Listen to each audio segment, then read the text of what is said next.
the Badlands. Explain those Badlands. That's a hell of a name.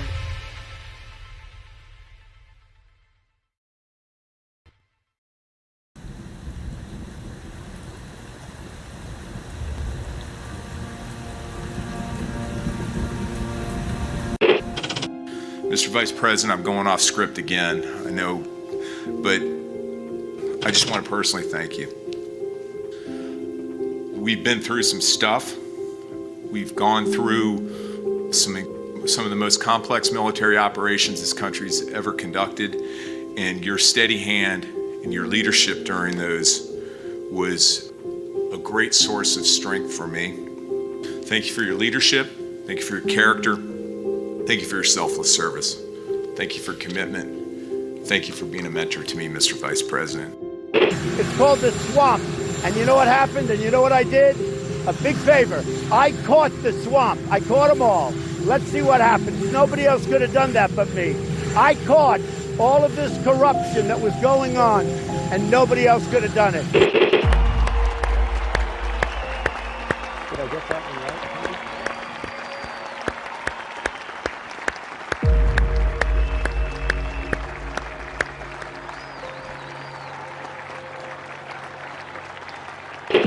Every 4 years, we gather on these steps to carry out the orderly and peaceful transfer of power. Today's ceremony, however, has very special meaning, because today we are not merely transferring power from one administration to another, but we are transferring power from Washington, D.C., and giving it back to you, the people.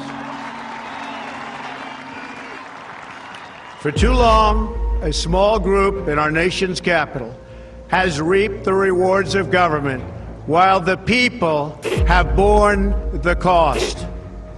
Washington flourished, but the people did not share in its wealth. This American carnage stops right here and stops right now. The forgotten men and women of our country will be forgotten no longer. From this day forward, a new vision will govern our land. From this day forward, it's going to be only America first. This is a president of the United States who is a danger to the Republic. America first. He knows he's an illegitimate president. The oath of office I take today is an oath of allegiance to all Americans. The great Trump recovery. America will never be a socialist country. I will fight for you with every breath in my body. Russia, Russian, pro-Russian, Russian, the Russians. Russia. And I will never, ever let you down. A dangerous virus is spreading rapidly in China, and U.S. officials are very worried that it could come here. This is really the worst attack we've ever had. This is worse than Pearl Harbor. This is worse than the World Trade Center. There's never been an attack like this. The time for empty talk is over. Now arrives the hour of action. What they're doing is using COVID to steal an election. Together, we will make America strong again. You know what it's about? Fraud, fake ballots. We will make America wealthy again. They are trying to steal the election. Now, under the leadership of President Trump, we are fully realizing President Kennedy's prescient view of Special Operations Forces. We will make America proud again. And watch, please, those mail-in ballots. We will make America safe again. And in millions and millions of ballots, their vote is under what they thought they needed. They're dumping more ballots in there, okay? And yes, together, we will make America great again. Thank you. God bless you. If we are right about the fraud, Joe Biden can't be president. Congress, the chair declares the joint session dissolved. And God bless America. Calm before the storm. What storm, Mr. President? You'll find out. Here's the moment you've all been waiting for. Here is Devolution. Devolution. With Patel Patriot. The best is yet to come. Congrats on this. I like this show. The Power Hour. That's got a good sound to it.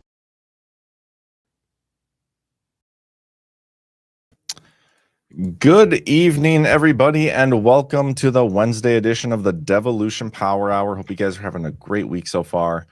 And thank you for everybody who just rated the stream from Altered State. Thank you, Zach, for sending them over. I'm sure it was a great show as always.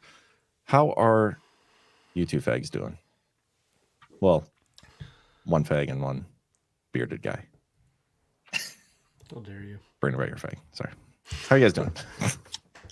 Doing well. It's Indy 500 week and it's Monaco Grand Prix week. Oh, that's right. So it's things are wonderful in the motorsport world. That's what we're here for. I was asking how you were doing, not the motorsport world.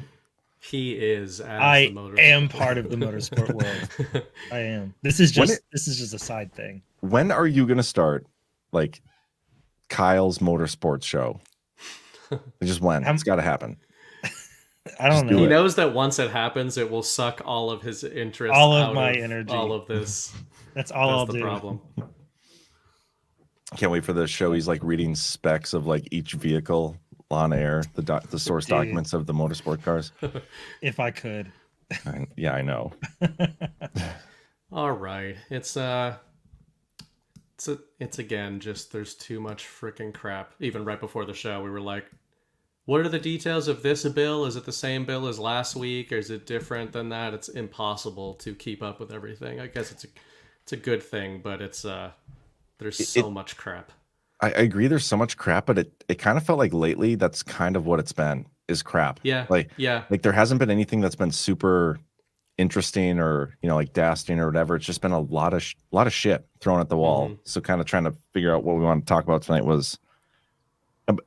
It was interesting, but we still found some topics. Yeah. We're probably not going to get into the crypto stuff because I don't know. I don't feel like we have the. Could do a surface level thing on it. We could. Well, we'll see. I think sometimes when the news is kind of like this low quality, let's say high volume, low quality, right? Could we agree on that? That there's a lot of like noise like that. Mm-hmm. I kind of take it as a good thing because I think it gives cover to things that are actually happening and that we could extract some white pills from, but Patriots are keeping us from doing that. And such as Senator Menendez being on trial this week, such as Miles Guo being on trial this week. Their trials are beginning right now. Hunter Biden's gun charge trial starts in 2 weeks, I think. So there's lots of good things happening. Yeah. But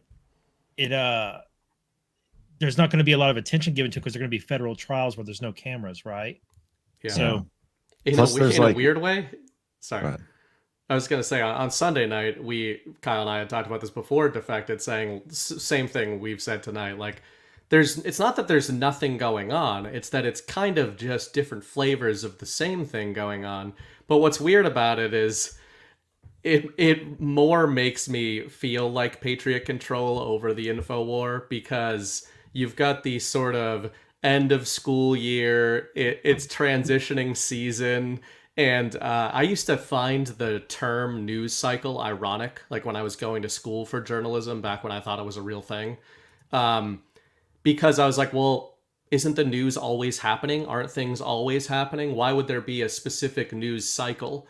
And I think that there's some of that going on right now where it's like, are there not massive sensational stories in the last 2 weeks compared to normal because they know people are busy mowing their lawns for the first time of the season? So they're like, nobody's paying attention. We'll just pause the story until June and then things will ramp up. A certain helicopter crash in the Middle East seems pretty important. Yeah, we could probably talk about that a little bit. When it's news weeks like this where there's nothing major, it seems it's a lot of just kind of noise.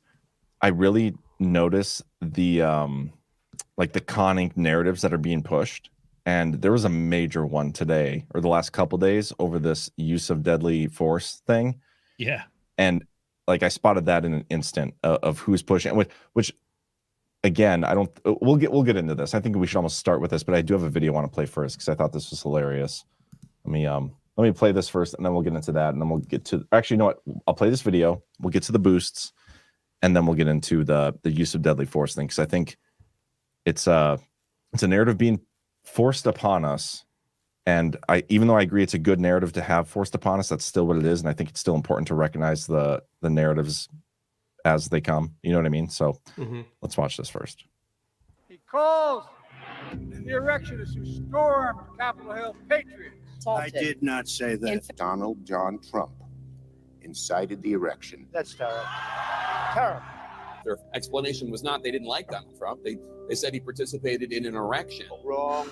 Into inciting an erection. These people are deranged. Talk about the fact that President Trump incited an erection. She just said a terrible thing. He did incite an erection on the Capitol. Okay, anybody else? Like, how is it possible? They've all used this. Yeah, I've never accidentally said that, I don't think, in the context of the It's just funny. Of course, I just wanted to open the video with that. But BB, you talk about erections all the time. Let's not joke. Just not in the context of insurrections. I'm very clear when I'm talking about erections. Yeah, I know. It's usually one of our products, which I think we might have one of those tonight as a sponsor, but we'll get to that later. Let's get to the boost from last week. For those who aren't familiar, we have a Badlands boost that you can give. Go to our website, badlandsmedia.tv, click on support, and these are just like Rumble Rants, except if you're not watching live, you can leave us one of these and we'll read it later on. So it's a great way to participate in the show. And then also one more quick note before we do the boosts. This last week, I started the Devolution recap series. I'm going through article by article. We're watching Patrick's reading, and as he's reading through, I pause and kind of give commentary and context and stuff. And so you guys should hit the little locals button underneath the video and follow over there because I'm going to do them live on locals and engage with the audience. And then a couple days later, I will post to Rumble. So we're still not putting any content behind a paywall, but it was great so far. We're one episode in. So yeah, anyway, all right, we got let's do the boost. D. Bart sent $25 over last week, said the Democrats, Stephanopoulos, Stiegler, Pelosi, etc. may have activated and implemented COG to remove Trump and his staff after January 6th museum tour of Congress. For all we actually know, the Dems are the ones who implemented it. Of course, I hope not, but for all we actually know, it is possible. The shitty part is I don't think we'll ever know the truth, and that just sucks. So did the Dems actually institute COG on J6 against Trump? No. No. All right. No further. Yeah, that's it. That's the answer. Lionheart, you can't devolve an already devolved government. I don't know if they were. When do you guys think they actually like hit the devolve button? Like, I hope there was a red button that they put like in sticky tape, devolve, and just like hit it. But I think it was prior to January 6th. I think pre-phase starts January 1st. Okay. Well, it might go back before that to COVID. I don't know. I think there's a really early phase that occurs in the spring of 2020 that ends January 1st. January 1st, 2020, it ends, and then I think a different phase starts June 1st. Sorry.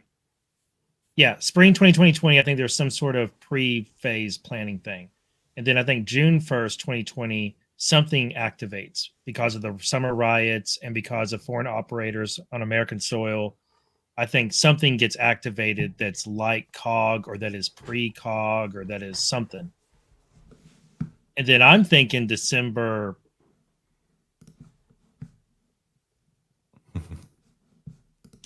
Maybe when Barr leaves, maybe like Christmas. His last day was what, December 24th? 23rd? Oh man, now I gotta look that up. I don't know. It's so hard. Like, they were obviously putting something into place, right? But when did they actually pull the trigger? That story from George Stephanopoulos or whatever in the book, that was interesting.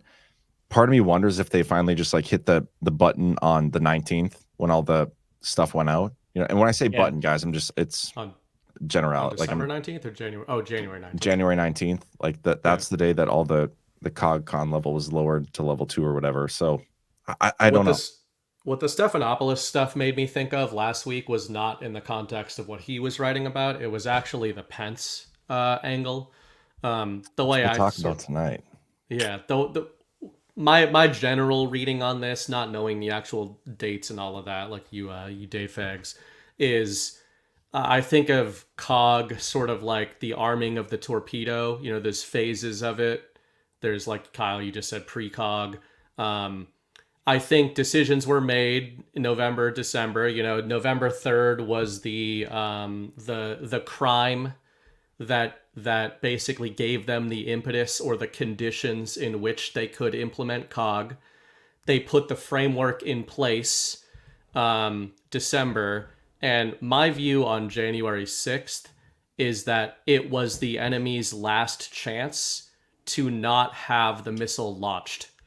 So that, you know, Patriots had COG armed and ready to deploy, and they figured they were going to need to use it, but they didn't have to. If you know, representatives did the right thing on January 6th, there's an argument to be made that COG would not have been necessary. But because that was not, you know, Pence was the one who gave them that final out, and they didn't take it. So that was when COG was sort of fired. Yeah, I mean, I think that's how I see it. The preparation for it definitely began I mean, you could say when Christopher Miller was promoted to acting Secretary of Defense, like that was, they knew at that point for sure that this is the direction they were heading. That was but they November had all 9th. that planned before too, because they knew it had to be Miller to be put in there. I don't think they had the framework in place necessarily until December 7th with this executive order 13961 on governance and integration of federal mission resilience. That's the big EO. But then there's so many things you can look at. You can look at I haven't gone through this timeline in a while, but the Ratcliffe meeting at the Army Navy football game, Christopher Miller was there as well. That's a big date. December 18th is the remarks from Miller to Pence. And also even before that, remember when Scavino posted this? I mean, this is shooting us back to June 1st. I know. Yeah. That's when this actually took place. And that's a big date too.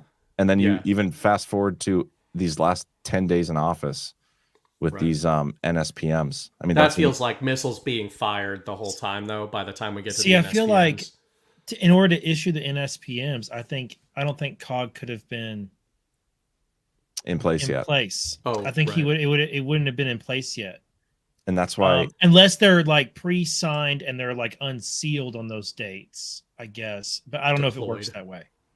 Yeah, I mean, they probably just did it the last day before leaving. I mean, you wouldn't need to do it, or maybe this day, January 18th. I don't know. 18th.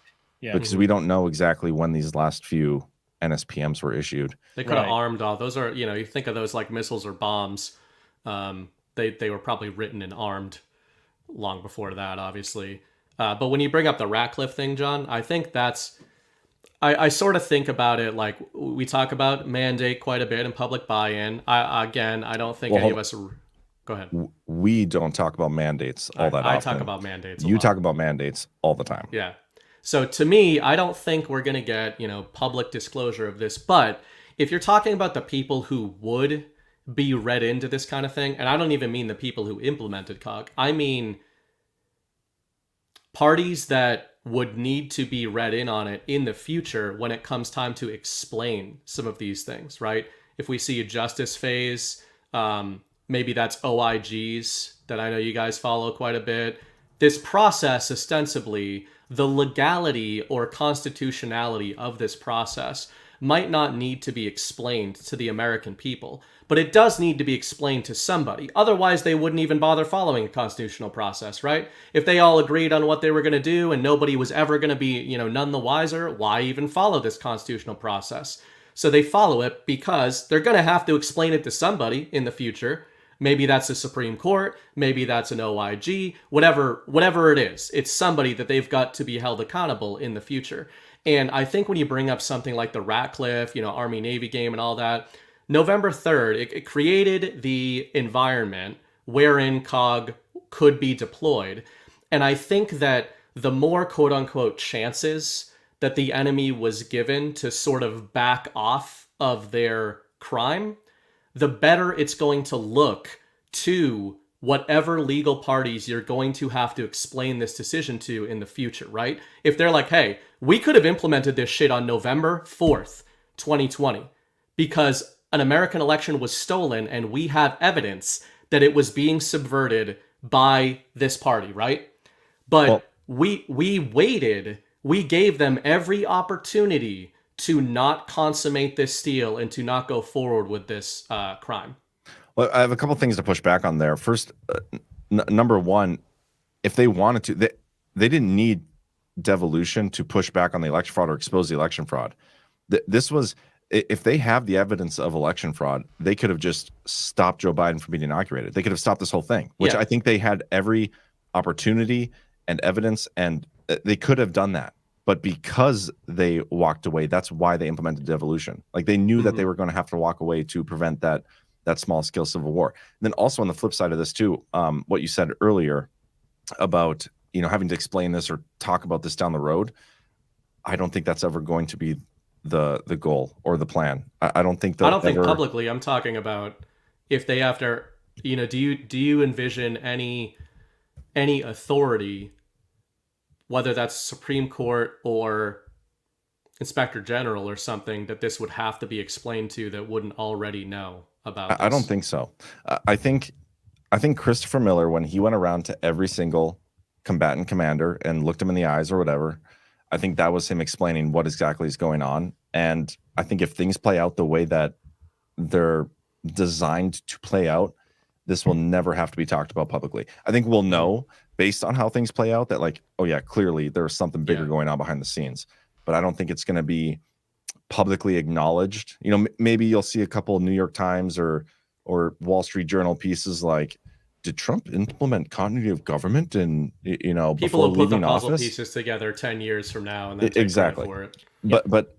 But I don't think it's ever going to be publicly acknowledged, unless they release a whole bunch of shit 50 years from now that gets FOIA'd or whatever. And I think that's the point. You want to leave this card up your sleeve, but hopefully because this card was used, we won't ever get back in a situation like this, because I think the whole point of this is to end with some form of election integrity where you never end up in a situation again where you have a stolen election that you just allow them to take office and have to even worry about this. This should never happen with true election integrity. If we had election integrity, we would never have had to implement devolution. That's why I think it's the point of it. I like your framing of the anti-civil war stuff and everything, and I guess my point on that, maybe they won't ever even have to explain this to some sort of, I guess they were by definition the highest authority in the land at the time, right? And Trump's the commander in chief. He's responding to a threat, so they are the highest authority that we've already vested this control in. I guess they wouldn't have to explain that to anybody. But in addition to avoiding civil war, I do think that every layer of choice they made there of not sort of using overt power projection looks better and better on them in hindsight. And it just feels like, especially, last week we were talking about the Pence J6 stuff. It feels like they gave more chances maybe than they needed to give, but maybe that was just chances to see if there were certain people that they wanted to give the opportunity to jump ship. Yeah. And honestly, I don't think it's ever been about our politicians and giving them chances. It's giving the people the opportunity to take their government back. And I don't think we're there yet, or we weren't there in 2020. I think we'll be there in 2024. But anyway, let's keep going through the boosts. We have a few more. All right. Lionheart sent $50 over. Good evening, gentlemen. Thank you for what you guys do. So very helpful. I use what I learn here and Undefected daily. One of the segments last week really struck a chord. Every now and then, God opens a door for me to plant a small red pill in someone's life, and almost without exception, I mentioned several shows that would be helpful to learn from on Rumble. That's about when their face gets crooked, followed by What's Rumble?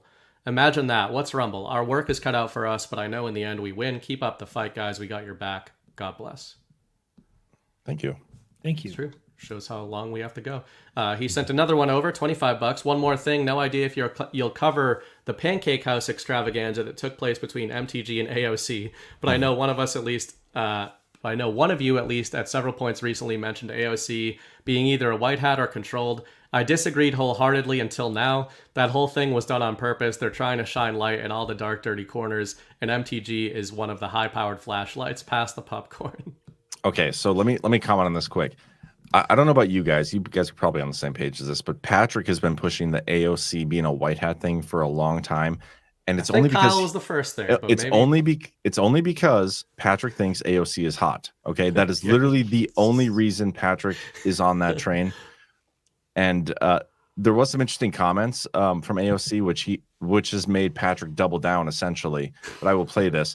AOC did kind of give the game away of the entire purpose of any of these court cases against Trump, but especially the Manhattan one that's going on right now. Let's listen to this. In the South Bronx, not to make a point, but because he's got court, and the man practically has the legal version of an ankle bracelet around him, and he can't leave the 5 boroughs because he always has to be in court. And so it is truly an embarrassment to him. He's doing it in the... I'm not 100% on board the AOC is a white hat train. You're never 100% on board with being correct, John. We're used to it. I don't even think she can spell borough, let alone like I don't buy it. But she did kind of give the game away there, and like we've been saying for a long ass time, this is the whole point. It's election interference. They thought this stuff would keep Trump off the ballot, and that obviously hasn't worked. But we will talk in a little bit about somebody else who might not be on a ballot, a certain state's ballot. But anyway, Kyle, set him straight. Don't you dare. Set him straight on this. I mean, you can literally go look up a recruitment video with AOC trying out for the job of running for her seat. And it's a casting call. It's not like they don't call it anything other than that. They call it a casting call. But that's what anybody for someone to run for that seat. That doesn't make her a white hat. And they interview her and they're like, "Oh yeah, this chick has what it takes. She's a great actress." Now, I don't think so. We might be able to go by... Okay, hold on. Go ahead. Don't. Hold on. If you think AOC is this blithering commie idiot, okay, who got hand selected by a well-funded group of leftists, supposedly, because she's hot, to run for that seat, okay? So what you're saying is that you think that well-funded, probably well-trained and equipped leftist got together and selected a dumb commie bitch with big tits to run for that seat and then create memes, legendary meme templates for us for the next like 8-10 years. She's been doing this. She gives away the game all the time. She goes up against Pelosi all the time. Pelosi hated her. She blocked so much of the Democrats' agenda that was moderate because she kept on trying to pull them to the extreme left. You have to believe that Democrats, like on purpose, they're like well-funded, like ops team selected an idiot to be in that seat. And then that idiot continues to do things that sabotage the very side that selected her to be in that seat. Yep, because this is what I think happened. I think they put her in there, and then they're like, well, shit, we kind of made a mistake. She's not fully on board, but now they can't get rid of her. She's like a stage 5 clinger. They can't get rid of her. I mean, because they made her so popular that they cannot get rid of her now. She's like the face of the far left wing. I mean, I'm not going to throw it out the window. And who does that advantage? It's possible that she's a white hat. Just because just because it's an advantage to the white hats doesn't make it a white hat thing. Do you admit that AOC is a net plus for our side? I'm not going to go into the detail of that. Is she a net plus for our side? On balance. No, God!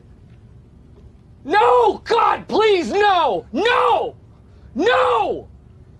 No! Okay. I think you could have maybe have a situation where she was picked by the lefties. She is as dumb as she appears. And so she just got opt against them by white hats in Congress. Like, you just assign somebody to her. I don't know. But that's, again, it's the net effects thing. You just look at that and she's given us so much. To me, it comes down to like there's a lot of people who think like literal full control, like everything we see is fully controlled. And while I don't completely dismiss that notion, I don't agree with it. Like, I know it's possible, but I also think that there are certain things playing out. I don't think the left is perfect. I think they effed up on a few people. Like, they wanted to get some younger, good-looking people into politics, and I don't think they can fully control them anymore. Don't get it. You know, this is what happens. Like, because if you look at Jerry, why is Jerry Nadler still in politics right now? Is that a white hat thing too? Probably rampant pedophilia, corruption. Yeah. Is everything under white hat control? I don't think so. I think there are certain things, and especially with the election systems the way they are, I don't think there's as many politicians under the white hat thumb as we think. So I think she's stupid. She did try out and audition to be elected. They're like, okay, let's do this person, and then they lost control of her, just like they did the rest of the 5 under the squad or whatever. But I like Chris Paul's sort of playpen analogy of Devo, and you can think of it when you bring up Nadler and maybe AOC and all of them, and you think about like the playpen around Congress itself, where I do think of, I mean, you know, we always go back and forth on this idea of full control. Like, I'm close to a full control guy. I believe that I essentially believe that it's impossible that in the current setup we can lose. So I guess that means I think that we're in full control. But full control meaning, you know, if you've got the enemy boxed into this territory, you might not have control of what they're doing inside of that territory. They might be able to cause some disruptions. They might zig when you think they're going to zag. I think that's probably what's going on, especially with the deep State Department. I definitely think that the State Department is trying to be free actors, but they're just hemmed in. So it really just comes down to semantics. If you don't think that that's control, I mean, it's territorial control. But it's tough to look at somebody like AOC. Who was it? Was it it was Cenk Uygur and the Turks, right? That put her up initially? I have no idea. Was that they were the ones who pushed her initially? I don't even remember when she first got elected. I thought it was Cenk. Yeah, they did. I think they did push her. Yeah, but before that, it was Justice Democrats. Before they Cenk. recruited her. Justice Democrats recruited her, and you can look up her recruitment video. Interesting. And because if it was Cenk, that would lead more credence to the idea of it being what John's saying. Because unless Cenk was doing something for us, I think he was doing something for himself. You know, like in a few ways. I think it's easy enough to seed ideas to lefties like the young Turks and stuff and get them to support a candidate because they say the right things. A plant. Yeah. Could be. Yeah. Some of the stuff we'll never know, but it's fun to discuss. And I do want it on record that I personally do not find AOC attractive. I was just speaking to Patrick's affinity for her. I'm not into it. Just kind of donkey-ish features. As far as I'm concerned, but Congress is slim pickings. Let's continue Gail. with the boost. Gail sends a Britannica link over. Presidents of the United States. Link to Britannica. On this link, I was reviewing the presidents of the United States. When I get to the bottom, it lists 2 things after Biden died in office, resigned from office. Below the article, it says it was most recently updated by Adam Augustin, former Encyclopedia Britannica editor. Let me fact check this. That was for $20. Oh, you're looking at the key. So at the key, let me show this person the mistake that they made, John. While you're doing that, this reminded me of an Office thing, the whole AOC being hot or not. Because everything reminds me of an Office episode. Yeah, and there's one episode where they're trying to determine whether what's this lady's name? Jennifer Garner? Hillary Swank. Hillary Swank. I don't know why. Anyway, they're like going through this whole debate over whether she's hot or not, and it's super funny. But see that? The obvious symmetry of the face. This is a natural appeal of the scientific standard of koinophilia. Features that are a composite average of many features. Yes, she's attractive, but she's not hot.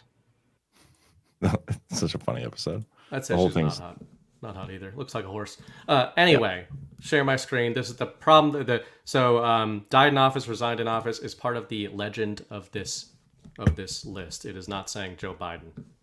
He would have to have an asterisk next to him for one of these. Oh, I see. So just letting you know.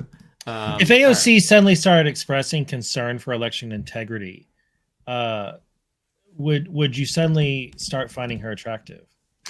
Perhaps be more open to the idea of her being a Judas goat? If she starts expressing concern for election integrity, which honestly, well, no, because my personal opinions about the 2024 election is I think Joe Biden is going to be declared the initial winner, but Trump is going to be inaugurated. If it was the other way around and like somehow Trump they actually allow Trump to be declared the winner, which I think would be surprising. But if that happens, then I could see AOC like just like every other Democrat crying for some sort of election integrity. But I don't necessarily That's my think favorite scenario. I don't think that means that every person's like, oh my God, Trump stole the election. Trump's a Putin puppet.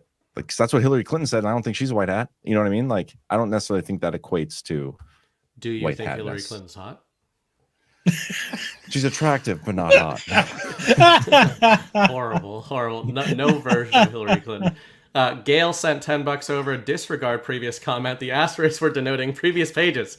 I was thinking you were coming up with a plan. All right, well, you caught yourself. Twice now? We've had 2 corrections on boosts. I appreciate that when people send a boost to correct their boost. And then the last one so far is CLP3 sends $50 over. East Coaster here watching on replay. Looking forward to Myrtle Beach in the fall. Possible Devo proof. O'Brien meeting this week with Netanyahu. And Pompeo meeting in Taiwan. You were wondering who could have been the possible foreign country that interfered with the election. I think it was Vatican City. Been watching since before Badlands. Thanks for all you do. When we were looking for topics, I completely forgot about O'Brien going over to the most Devo-y topic. Yeah, that is by far the most Devolution. So Pompeo to Taiwan and O'Brien to Israel. We did get some clickbait news tonight too that China is doing some like surrounding Taiwan exercises. They've been doing for 10 years. For decades, years. Yeah, right. But, I'm sure. Anyway. So that's the boost for now. And if you guys send any more in during the show, I will grab them at the end. So thank you. Heck yeah. So we're gonna get to our first topic, the use of deadly force thing. Before we do, we should probably get to our first ad because we're like over half an hour in and we haven't touched an ad yet. So let's talk a little bit about our good friends over at CB Distillery, who we haven't seen in a little while. CB Distillery, guys, let me guess, your medicine cabinet is crammed with stuff that doesn't work. You still aren't sleeping, you still hurt, and you're stressed out. That's how it was for me. So I cleared up my cabinet and reset my health with CB Distillery, with CBD from CB Distillery. It's been a real game changer. CB Distillery's targeted formulations are made from the highest quality, clean ingredients. No fluff, no fillers, just pure, effective CBD solutions designed to help support your health. In 2 non-clinical surveys, 81% of customers experienced more calm. 80% said CBD helped with pain after physical activity. And an impressive 90% said they slept better with CBD. So if you struggle with a health concern and haven't found relief, make the change just like I did to CB Distillery. And with over 2 million customers and a solid 100% back money guarantee, CB Distillery is the source to trust. And you can get a 20% discount to get you started. Go to cbdistillery.com. Use promo code JON for 20% off your order. That's cbdistillery.com. Promo code JON. Seeing some general agreement in the chat regarding Hillary Swank, except for Bay Theater Dave, who has outed himself as into horse faces. Probably also thinks Sarah Jessica Parker's hot. Interesting. Sorry, Hillary, if you're a fan of the Power. I almost feel like this should be a guard panel. Yeah. About Hillary Swank. Let's do it. Or AOC, maybe AOC White Hat should be its Patrick own can't be on the guard panel because his answer to everything would be #would. Yeah, but okay, like Patrick's the guy who literally, I think it was before the third guard, him and Chris were like, put us on any panel or any debate panel. Doesn't matter what the topic is, and it doesn't matter what side of the debate is. We will win. Like, who does that? It's just when you're the type of person they've been that doing the same thing since they were 4 years old. That's true. But if you're going to debate any side of any topic, it doesn't matter what it is, just for the sake of winning. I guess that's the Saturday Power. Fire him. Whatever. Never fire him. Okay, let's talk about this real quick. This was some clickbait, and it's the title of tonight's episode: "Use of Deadly Farce," because this was all the rage the last couple days. Julie Kelly, I think, is the one who initiated this whole thing. There's some unsealed filings from Eileen Cannon's case down in Florida. And this is the big one. Law enforcement officers of the Department of Justice may use deadly force when necessary. So now, technically, to be fair, this was a sealed filing. So at some point, you could argue that Jack Smith was trying to keep this private. But, and Kyle, maybe you could speak to this a little bit, this technically is standard procedure. Yeah, very much so. So sorry to take away everybody's rees, although you're free to continue reading if you want to about this issue, because it's obviously what Trump team want people doing. Trump himself and members of Trump team are really pushing hard right now that the FBI was authorized to use deadly force, and this is egregious, this is outrageous, everybody should be up in arms about it, they were trying to get him killed. But at issue here is what's called a form. It's a FD 888, which is a arrest and or search warrant form that the FBI has used for 20 plus years, 30 plus years or so. And this is standard language that is on that form by default. I found a copy of this form going back to 2002. And in the section labeled use of force policy, it says the same thing as this. So this isn't something new. This is something that it's just like part of this form that it says that. And to me, this is like a teachable moment where you see how something that's really kind of mundane, a standard form for a law enforcement agency that was used and applied the way it always is in such circumstances, has been weaponized as a narrative deployment to try and get a point across and as a plot line, a plot point where there's like, now we find out that Biden ordered the Justice Department on his AG's authorization against the will of the FBI agents who had grave concerns about it. He authorized them that they could use deadly force if it was necessary. And everybody reacts to it when this is as mundane as it could possibly be. I mean, of course, law enforcement officers who are trained in the use of force and equipped with firearms, I would expect that 99.9% of the time they're authorized to use the force that they've been trained to use when the situation calls for it. Like, this is so easy and on its face, easy to understand. But when you frame it the way Julie Kelly did, and I'm not criticizing Julie Kelly at all. I'm just saying that when you frame it this way, people jump because of their own biases and prejudices that they already had, will jump to one conclusion about it, one take or one position of it. And it's usually something that's very emotional and polarized in one direction. And that's what everybody's doing. And they're either doing that and it's an emotional reaction instead of trying to understand what's going on here, or they're working for Trump and team and they're pushing a narrative. Like, honestly, my opinion, I could be wrong here, but I think that Dan Bongino knows full well that this is not this big outrageous thing like he's making it out to be. But I also think that Dan Bongino works for Trump in a lot of ways, and he's putting a narrative out there that helps Trump's team. So I don't begrudge anybody who's pushing this narrative, but I do have a thing where I want to understand something before I react to it. And if you just dig a little bit into this, you find out that it's really a nothing burger. And I personally, I'm calling it the deadly force hoax. Like, just like we have all of these hoaxes with Trump, I think this is just another hoax, just like Good People hoax or the drink bleach hoax. It's another one of these hoaxes, but this time it's deployed towards the right. So there's a few things I want to say on this. Number one is it is absolutely ridiculous. Like, they didn't need the authority to use deadly force if necessary or whatever. Like, Trump wasn't ever going to react in a way that would have required them to use deadly force. Right. But number two, like, most FBI officers or just law enforcement in general carry a weapon on them. Yeah. And it's not like they need a piece of paper that says you are allowed to use deadly force if it's required. in order to use deadly force. Like if somebody were to attack them right in a way that would require them to respond by shooting back or something, they're going to do it. That's just how it is. So like pretty much at all times, law enforcement carrying weapons has the authority to use deadly force if necessary for a certain situation. And then another thing, in a period of information and narrative warfare, there are certain narratives that get pushed, and I don't think they were necessarily planned for. Like, I don't think Trump and team was waiting for somebody to catch, like, oh, the FBI was going to, use deadly force if it became necessary at the Mar-a-Lago raid. But Julie Kelly posted this, and it caught fire quickly. Within like an hour, she had millions of views on this thing. And Dan Bongino adopted it, and all these other people started pushing this thing. And so, obviously, if there's a narrative that's within the mainstream that is pro-Trump and like benefiting Trump's narrative of, oh, the Biden DOJ has been weaponized against me, they had this threat to kill me even. Yep. He's obviously going to like hop on board that train and push that himself, which he did, and his entire circle did.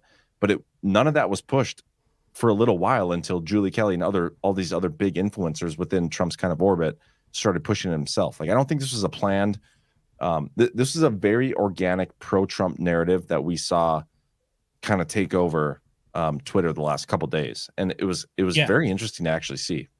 Yeah, I agree, and I just want to make sure. Hold on, I just want to make sure everybody understands this.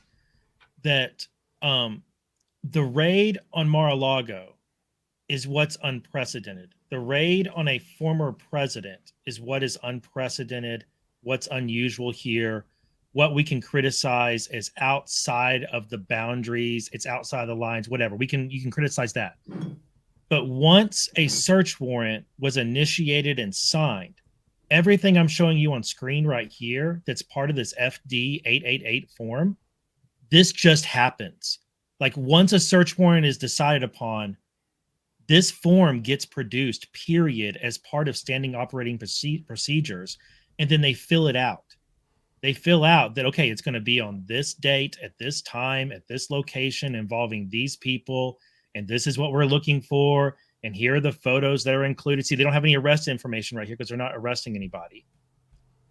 They have this information redacted, and then they have a timeline here. This is what we're going to do. We're going to contact the U.S. Secret Service. We're going to let them know we're going to be pulling up to the gate at this time. We're going to deploy this many teams. They're going to go to these areas. Like, all of this gets generated and filled out automatically. And as part of that is this use of force policy. Can I show something else? So like this, none of this right here. Well, my main point is that none of this is unusual. That this got generated. The circumstances around the search warrant, the subject matter, that's unusual and that's remarkable, and we can criticize it. But the FBI employing the same use of force policy that it employs every time it does a search warrant is not remarkable. Let me show something. This is a year old. I didn't go far back enough to find an actual clip of the actual raid, like as it was happening. But I don't think it's necessary because we're going to get exactly what I'm looking for right here. This is from the raid. Okay. Do you think these FBI officers, police officers, are carrying a gun? Yeah, probably. Yeah. Do you think if the situation arose where they would need to use that gun, they would have the authority to do so? Absolutely. Do you think they're going to not pull their trigger if they're being attacked by somebody who's trying to kill them just because they don't have a piece of paper sign that says you have the authority to respond to this person? They will, and the Secret Service will help them. Okay, what about this guy right? Hold for processing. Right here. You think this guy has the authority to use deadly force during the Mar-a-Lago raid?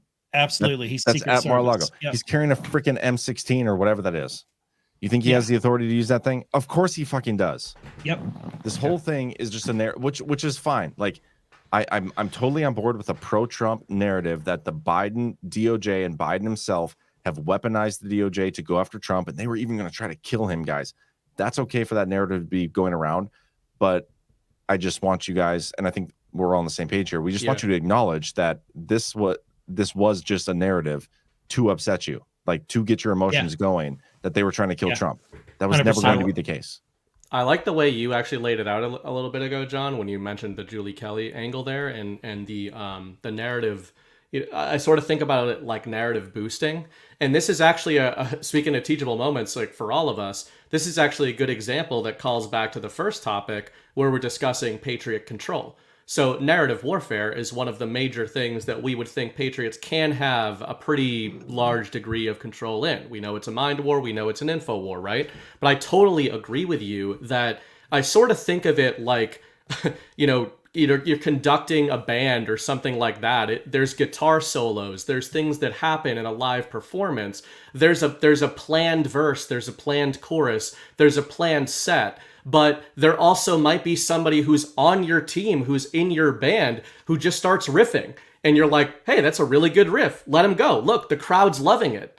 And because, again, going back to the public mandate word, what is the point of narrative warfare? What's the point of the information war? It is to win the hearts and minds of the American people and get them onto your side. So what John points out is great in two ways. Number one, obviously, there's an info war going on. Patriots are going to boost their narratives, right? But I think it's a great way to see that, like you said, not every single narrative that does go viral in the info war is on their timeline or is even seeded by them. But like you say, when you see this took off on Twitter, it seemingly organically did take off. Our chat was very engaged in this narrative.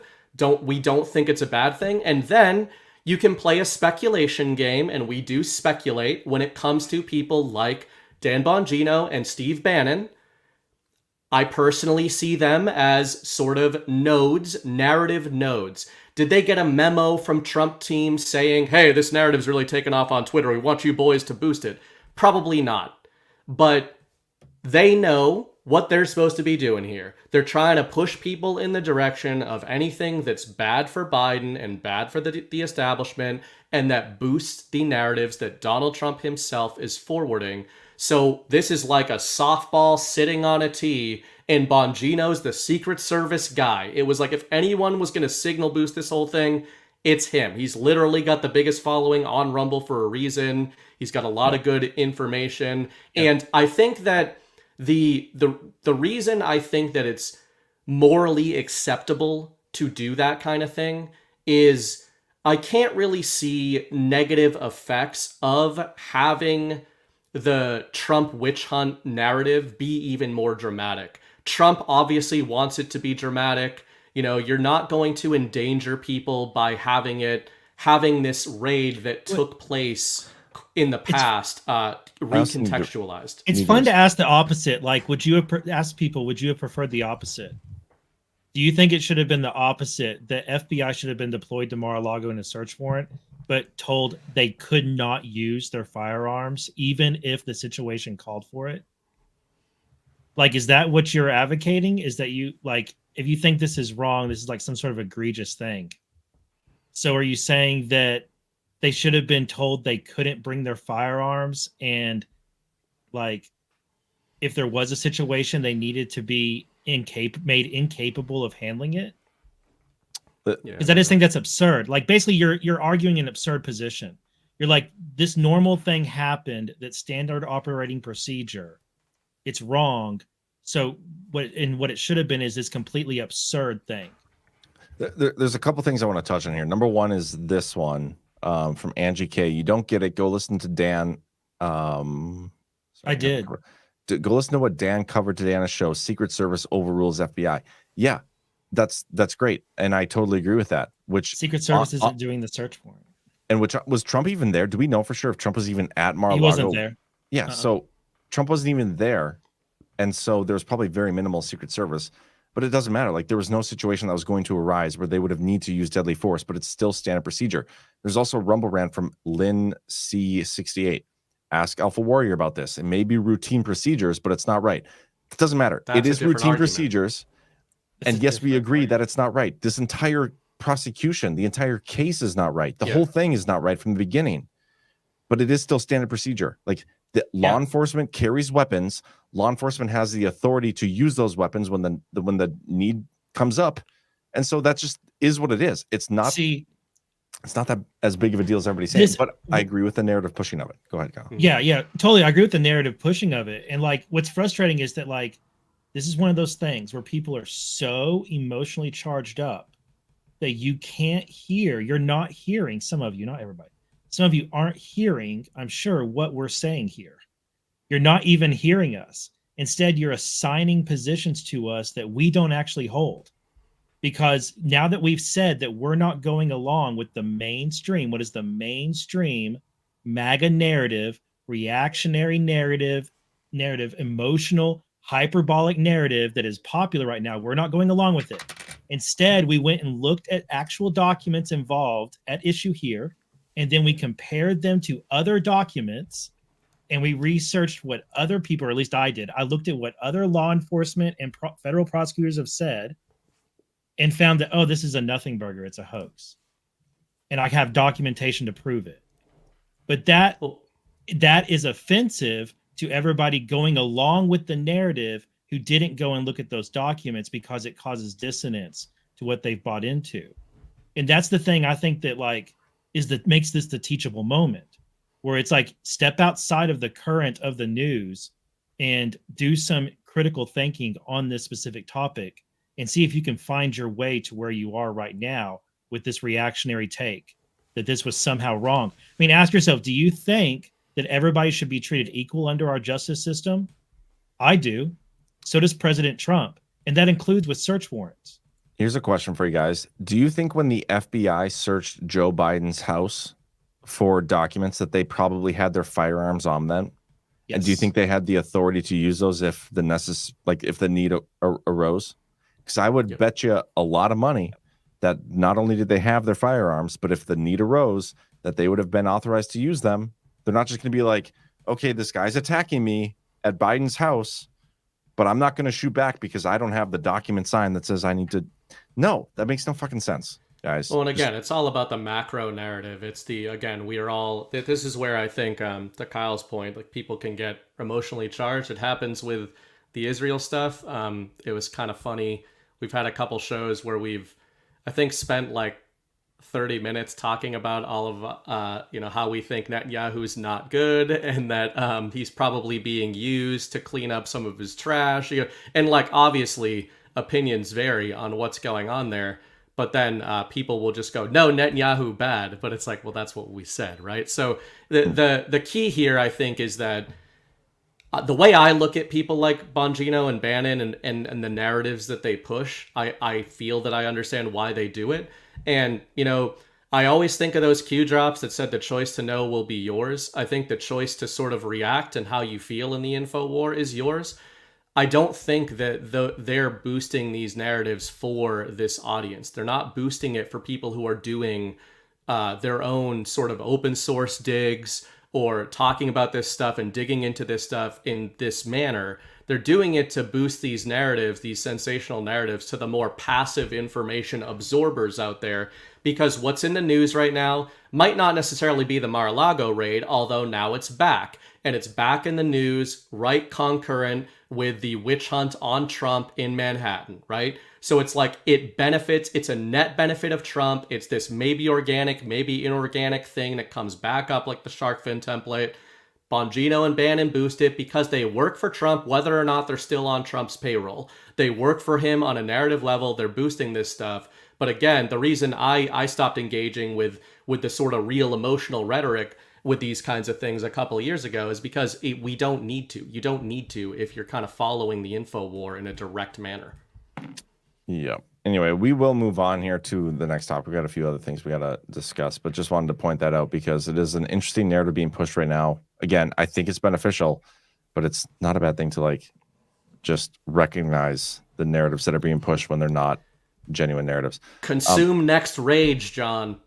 But before we get into that, I want to get to our next couple sponsors. We got Tax Network USA. And this is a first timer here on the Power Hour. Are you struggling with back taxes or unfiled returns? The IRS is escalating collections, adding 20,000 new agents and sending over 5 million collection letters to kick off 2024. In these challenging times, your best defense is Tax Network USA. Don't let the IRS take advantage of you. With over 14 years of experience, Tax Network USA has saved their clients over $1 billion in back taxes. No matter the size of your tax issue, Their expertise is your advantage. They specialize in negotiating with the IRS, aiming to significantly reduce your debt. Tax Network USA doesn't just negotiate, they also protect your assets from the IRS seizures and manage your yearly returns for ongoing compliance. Importantly, they are licensed to help with all state tax issues, regardless of where you live in the U.S. The clock is ticking. Don't wait as the IRS steps up its game. Seize control of your financial future now. Contact Tax Network USA for immediate relief and expert guidance. Call 1-800-245-6000 or visit tnusa.com/badlands. And then I also want to talk real quick about the Nellie Lab sisters' new book. And I am so excited about this because my daughter absolutely is obsessed with this book. So if you have young kids, whether it's your young kids or grandkids, whatever it is, you got to get this book. Author Ashley Rollin Nellie and illustrator Sarah Webster Smith want to say thank you to you Badlanders because your support has been so impactful for them. The pre-sale of their second book in the Adventures of Bay and Breezy series, Lost in the Zoo, has been just incredible. And we all know the book business is a racket, rigged for the elite and celebrity authors. So it's awesome to see some fellow patriots support other patriots in this movement. But we got to keep that momentum going. Got to go and get the second book, badlandsmedia.tv/labs. Go support this amazing Patriot team. That's badlandsmedia.tv/labs. My daughter loved their first book and is now obsessed with the second one. So it's great. But all right, let's talk about this real quick. And Brittany Britt, I'm going to have you read this while I go pee quick. What a weak bladder these days. Yeah, I was going to go before the show, and then the intro was almost over, so I was like, I better not. Since we're leaving one Trump case, can I just real quick say what is also going on in Trump's cases? What else is going on? I'll be right back, though. All right. I'll probably be done before you come back. All right. So there's been a bunch of new filings and unsealings in the Docs case, as you guys just saw with that thing. But there's stuff that is continuing to happen with the Docs case, even though there is no trial set with it. So you might remember there was a bunch of clickbait going around a couple of weeks ago that the Docs case was indefinitely suspended and nothing was happening. It was on hold. It was on ice. Yeah, that wasn't true. But today there was 4 hours and 30 minutes of a hearing in front of Judge Cannon with the defendants, with Trump and Nada, and they were arguing their motions to dismiss. So we may get a decision, including motion to dismiss on vindictiveness and selective prosecution. So Judge Cannon is looking at these motions to dismiss from Trump and from other defendants right now. We may get something on that soon. In the Manhattan case, it's both the prosecution and the defense have rested their cases. Cohen did not do well. He did well on direct, but on cross-examination, he fell completely apart, and then Costello got up, and that wasn't good for Cohen. So the case really didn't do well at all. And it's a clown show. It's a farce, of course. But closing arguments are this coming Tuesday, which means we may get a verdict in the Trump hush money trial by the end of next week. Interesting. Maybe not. It could be that the TDS riddled jury gives their decision 24 hours later. It could be that they hold out for a long time and it's a mistrial or it's a hung jury or something. But closing arguments Tuesday, and then we'll see what happens. Everybody, I think Patriots know. I'm only a little bit joking. I think Patriots know that the narrative's kind of wearing out. Summer's starting. White boy summer is almost upon us. White boy summer. White boy summer. Are you familiar with it? That was so racist. I don't know what that means exactly. Oh my goodness, you haven't lived. Anyway, it's almost upon us, which means I think the Patriots are kind of running on fumes a little bit here, so they're ready to... The Patriots are running on fumes? No, I'm saying like they know that the Get Trump crowd is kind of worn out by this Trump trial, and the mad about everything they're doing to Trump is getting a little worn out by this thing too, so that they want to switch it to a different chapter. Why would they want to switch that though, when it's like only benefiting Trump? Surely they're going to benefiting Trump. I'm saying that there's going to be plenty of other things. I mean, they'll spin something else up. If you're writing the story, do you write that the jury votes to convict him for a crime that doesn't exist? Yes. Or do you write that the jury acquits is a hung jury because there was no crime? Well, I would probably do the latter.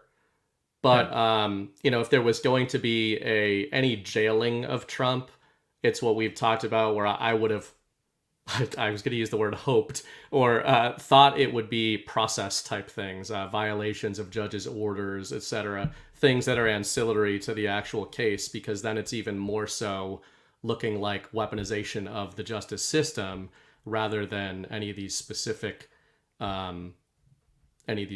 crimes that are actually real.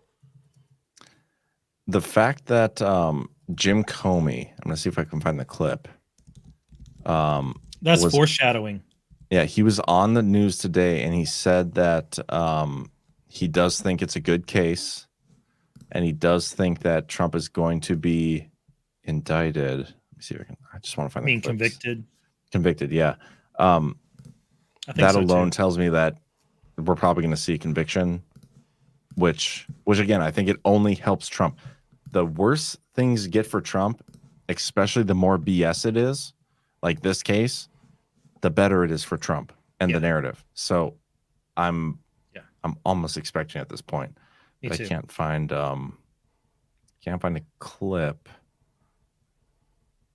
Yeah, I can't find the clip. But I know it happened today. I saw a few people posting about it, that James Comey was like, yeah, it seems like a really good case. I think they got him here. Yeah, he's impressed with the broad circumstantial case DA Bragg has put on Trump and believes there's an overwhelming chance of a conviction. Yep. You want to share my screen, John? We can educate the audience on the most important conviction for no crime. No crime at all. This might be the clip. If Donald Trump is reelected, I mean, when you think about a second Trump maybe not, but still worth playing. Administration, what do you think the implications would be for the FBI? Oh, serious. For the Justice Department and the FBI, because Trump is coming for those institutions. He knows their power, and I think he has regrets that he didn't work hard enough to corrupt them last time. So he's coming for them, and that's a danger for all Americans. He's going to put people in positions in those organizations. He didn't have all stars the last time. He'll have the bottom of the barrel this time, but people who will want to do his will, and that should worry every American. This election matters. Because of a reason like that, people have to participate. You cannot sit on the sideline. I don't care how you feel about Joe Biden. You must vote for. If Donald. That's pretty remarkable. You can use weary in that way. He used weary wrong there. Okay, we don't need to discuss White Boy Summer just because you feel. I wanted to clarify what it was. It was a meme started by Chet Hanks, the son of Tom Hanks, where he was mocking white girls. It was Hot Girl Summer was a meme a few summers ago, so he started White Boy Summer, and then the media got mad at him because they were like, is this a conservative MAGA movement? And it was a Hanks, so he was like, no, it was just a joke that I said White Boy Summer. So then MAGA white boys started unironically doing White Boy Summer and posting hashtag White Boy Summer. I've never once posted about White Boy Summer, but it was really popular among the Barstool crew, so I think it's kind of a maybe just degenerate East Coast thing. Kyle, how racist do you think Bernie Bread is now? Because I have like a whole new perspective on it. Probably about as racist as he is gay. How diverse is Bismarck? It sounds or like Bismarck and Summers. Your white supremacy is showing. So I just said White Boy Summer, and you guys are conflating that with automatically being a bad thing. Honestly, I'm thinking about boy bands. You said White Boy Summer. Yeah. I'm immediately thinking boy bands, which is a bad thing. So you're thinking like NSYNC and Backstreet Boys and stuff? Yes, 100%. That's what it made me think of instantly. And I'm just thinking that's not uncommon. I mean, it did start from Chet Hanks, so not too far. I'm just having so many regrets about my co-hosts. Which is why I'm mad at you for mentioning it, because now I'm thinking about boy bands. Boy bands and Chet Hanks. I'm trying not to actively think. To me, it's an example of it. To me, it's an example of the left can't meme, because it was the rare case where a leftist accidentally memed, but then profusely apologized for the meme. So then the very MAGA people he was trying not to be conflated with took his hashtag and started doing White Boy Summer parties. Which is hilarious. And they were like, Chet Hanks told us to do it. So they made it this whole thing. Mostly Dave Portnoy, I think, was probably the one who did it the most. Who lives on Nantucket, so he is the most quintessential white boy summer you could get. BB is so racist that great white sharks won't even touch him. That's actually really funny. Guys, Undefeated against great whites. I'm not trying to cancel Burning Bright. This stuff is funny though, like, because this is what the left actually does. It's cancel culture, guys. Am I in a struggle session, chat? It feels a little bit like. Now, what did you mean by white boy summer burning bright? Because I know we're on Rumble, but this is perfect though, because this is what the left does. Like the left would have canceled Burning Bright, but we're not going to cancel him. We're not going to cancel him. I got canceled for much worse things I said, even though they were. What'd you say? I think fine. What'd you say? I got canceled in the publishing industry via my stances on the BLM riots, which I didn't think were racially charged, but they did. Are a little racist. No, I actually took my dog to the vet one day. So this is a funny story. What had happened was my dog, when he was a puppy, you know those little red caterpillars, like the really puffy ones? No. With all the spikes on them? No. You don't have those? Don't have red ones, no. What? Yeah, they're kind of scary looking. Like they're real these caterpillars? Yeah, real caterpillars. So he ate one and he freaked out. He started like foaming at the mouth and going crazy. And this was in 2020, in the summer of love. And I like rushed him to the vet, and I was carrying him into the vet, and the vets wouldn't let me in because I didn't have a mask on. And then I didn't have a mask in my car, and I think the dog's dying. So I made a huge scene and got my dog taken care of, threatened a lot of people. And then when I got home, I went into my chat group of all my author friends, and I was like, yeah, maybe like these people wouldn't let me in. They're like, oh man, that's crazy. I was like, yeah, maybe I should have just started a riot and like burned some buildings down like you can do in Minneapolis, and then they would have just let me do anything without a mask. And that got me canceled. People are wondering what color your dog is. So it was fairly innocuous. Black, actually. It's a Caucasian lab. Yeah. So just kidding. Your dog is a beast. Looking forward to meeting it. But anyway, we could probably He did not die via the caterpillar, by the way. He was just being very dramatic. That's good. Good to know. But I did threaten a bunch of innocent veterinarians over your dog being dramatic. Anyway, this real quick. This is the story. This is funny. I talked about this on a Saturday Power Hour not long ago. There was a little situation going on in Ohio where there's a possibility that Joe Biden might not make the ballot because he wasn't declared as the official Democratic nominee for president in time. And we've crossed the deadline now.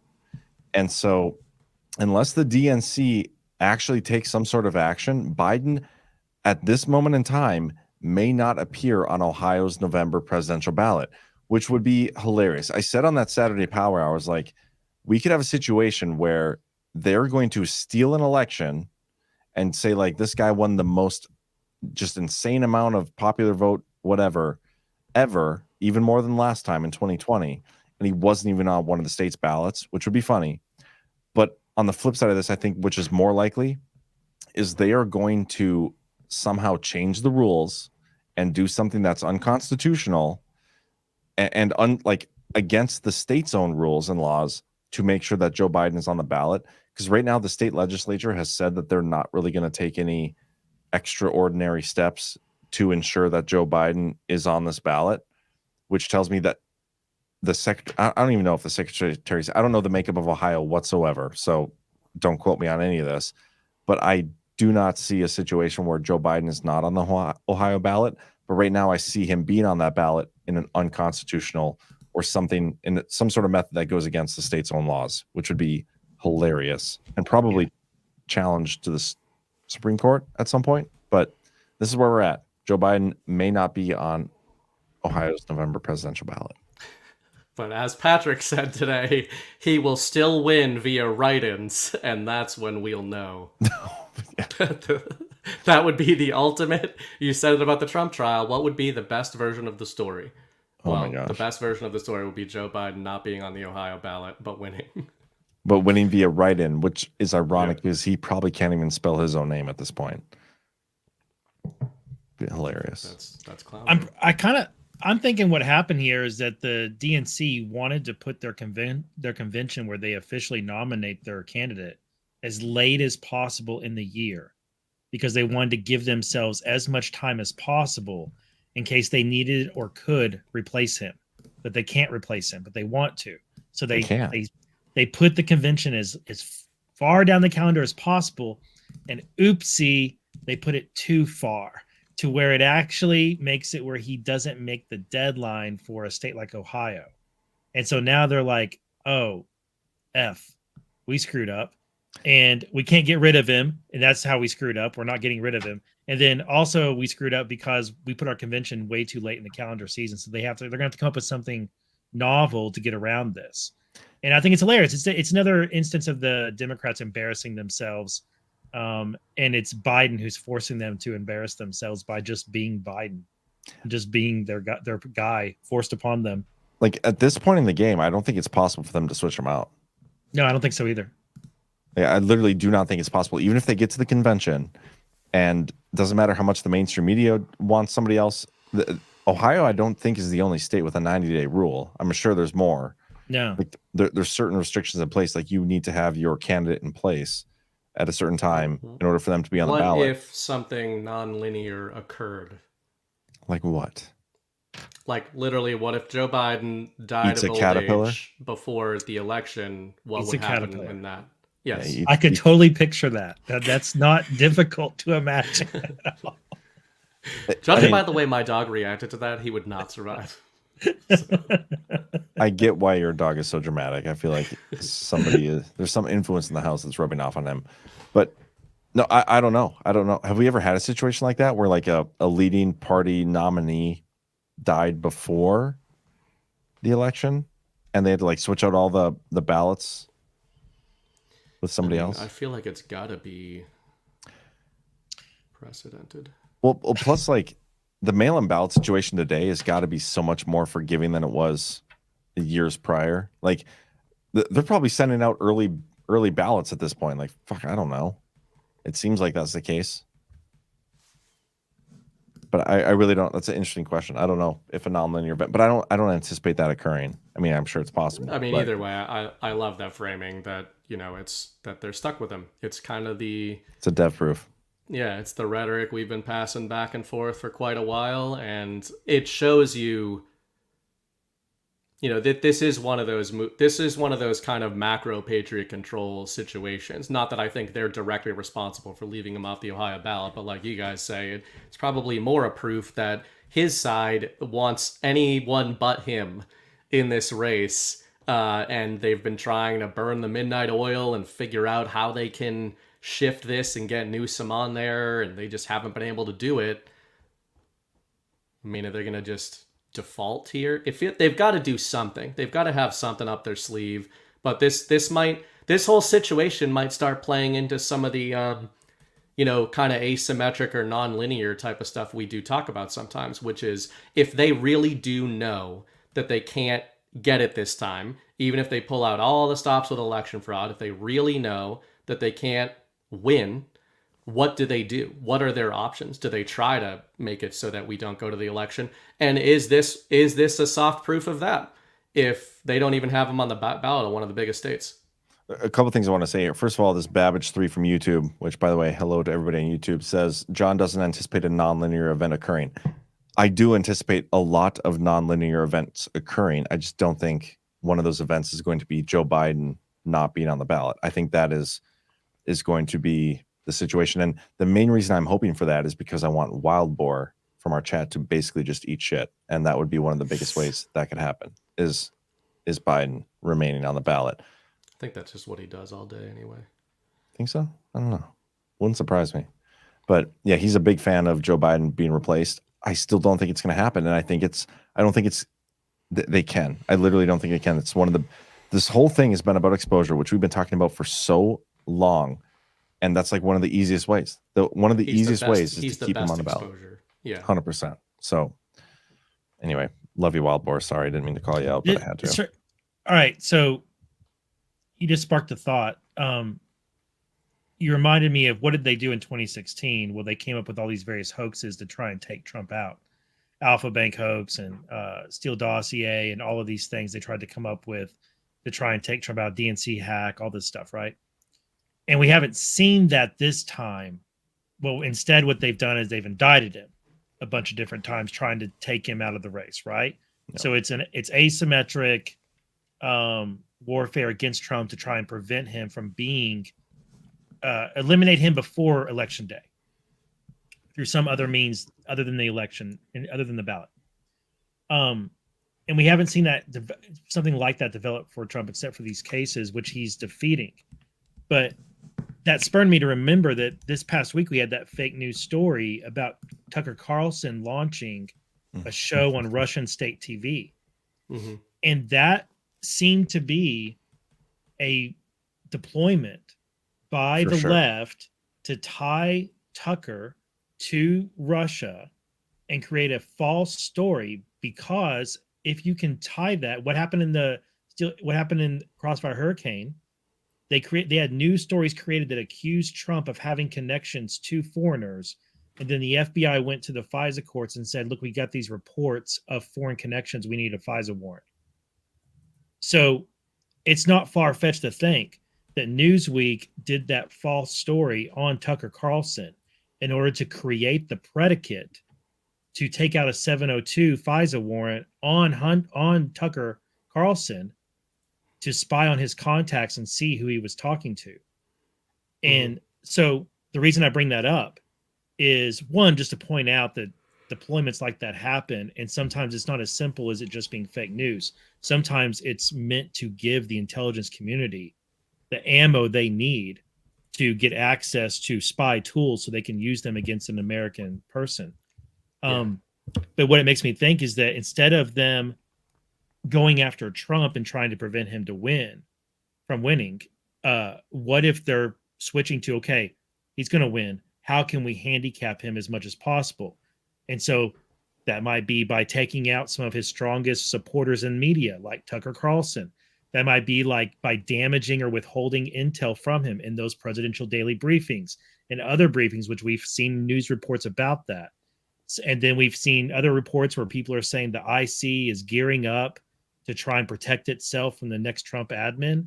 So I just think we've seen a few signs here where instead of them gearing up to defeat Trump before November, they're gearing up to try and defeat his next administration before it starts by handicapping the intel he's getting and trying to put people in place who are going to stonewall him and block him. Well, one thing I want to say about what you just said there is kind of the Russiagate collusion hoax versus what we're seeing now. The real difference here is the Russiagate hoax.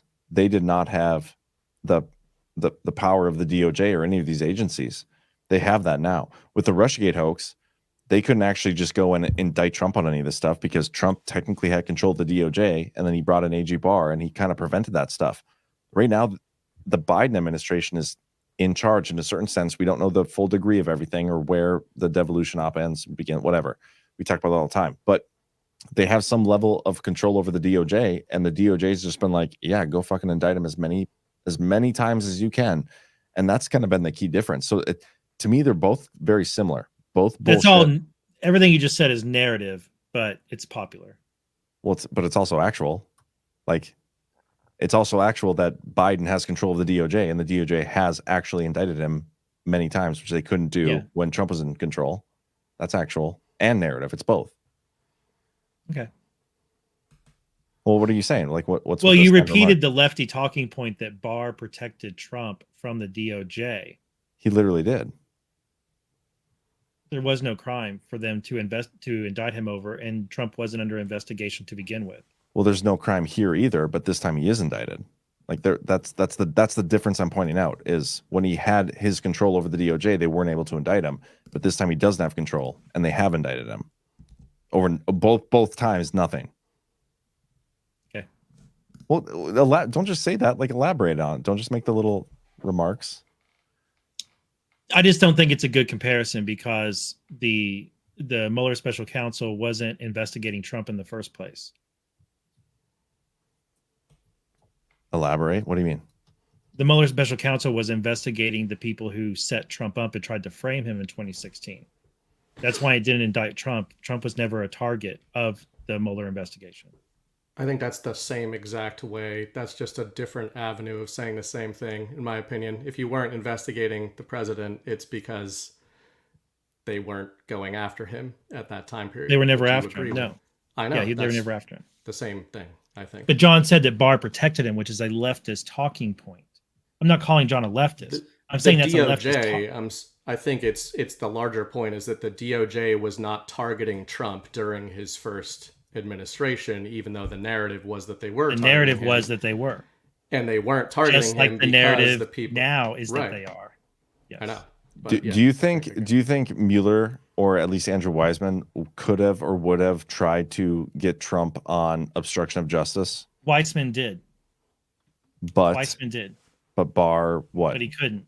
Because he couldn't because of DOJ policy and because Trump hadn't engaged in any crime. Do you think they would? Well, they've clearly shown they don't give a shit about DOJ policy or like actual crimes existing. But Barr was the head of the DOJ and didn't allow it to happen. Like that whole letter. Yeah. Wasn't it? Remember the letter that Barr wrote about this whole thing? Mm-hmm. I wonder if I can find it. Like, I don't necessarily think that's a DOJ talk. I think like Barr literally put his foot down and like this bullshit is not going to go forward. I'm not calling him a leftist. I'm just saying that that's the excuse. Saying that the AG protected the president is an accusation of corruption. It doesn't matter whether we like the people or not. I mean, if I'm being honest, the whole Mueller thing wasn't ever actually targeting Trump. That's right.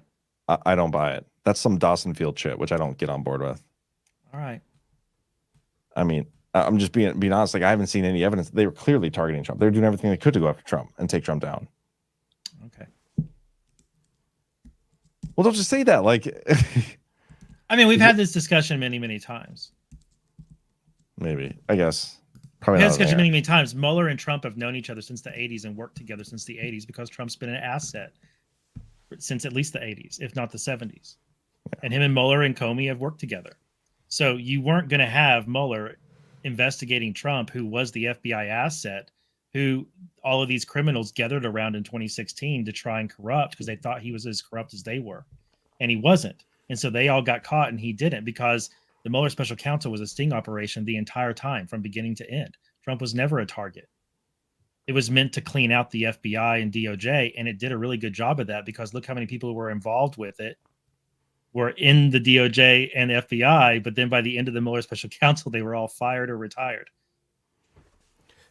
I just think with the Barr point, again, I think we get into loops, semantic loops, which is why it's like the Barr thing. I think sometimes there's a funny trend that happens where the leftist narratives are accidentally right, but for the wrong reasons. You know, so you can have something where, okay, so Barr, they are framing it as Barr is protecting Donald Trump, alleging corruption. When really what's going on, I think, is what John pointed out, is that there was no crime to investigate or prosecute. So the Barr DOJ did not do that. But really, that's the same thing. It's just the narrative deployments about that coming out are opposite. The left is saying that that's corruption. Trump and his team are saying that's because there was no crime. But the difference being now they've got a different team in there. So then, you know, that's where it becomes theory. The current team in there, is it Joe Biden or is it the administration, the deep state controlling this current DOJ team? Or is it still patriots that want these indictments kind of march through the courts and all of that? Obviously, we don't know which side there. I tend to lean toward more patriot control, but I do think that they're insulated either way, because even if this is the deep state actually trying to march this stuff through, obviously they're coming up against stone wall after stone wall because there's nothing there. But agreed. I do think that the first time around, there's a reason that they couldn't get any of this stuff going.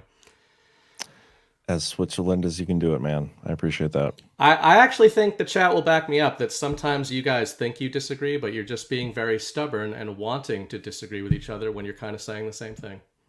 You both just didn't like how you were framing Bill Barr defending Donald Trump. I think that was an actual disagreement because I do not think that the Mueller. I think that was a counsel, different. It's an actual disagreement. Yeah. Yeah, the Mueller special counsel is different. I'm saying the Barr piece of it, the Barr DOJ. No. I think it's semantics in terms of whether or not he was protecting Donald Trump or just not going after him. No, we'll have a duel in Deadwood and settle this for sure. Be in Deadwood. So I win. There we go. Forfeit. He forfeited. You guys heard it. I don't have a choice. I won't be there. I thought you were gonna come Saturday. I can't. What? I can't You just haven't go told up me that. for like a day. Like a day. I'm gonna Why be there not? for a day. Why not? Parachute in. George Pods. W. It's a big hassle. I'm gonna fly out there Saturday morning to be there Saturday night, and then I would have to leave Sunday morning. Why would you have to leave Sunday morning? To get back home. I have to be back home by Sunday evening. I don't know, man. It's not adding up, Kyle. I have to be here. I can't. I have to be home Friday night.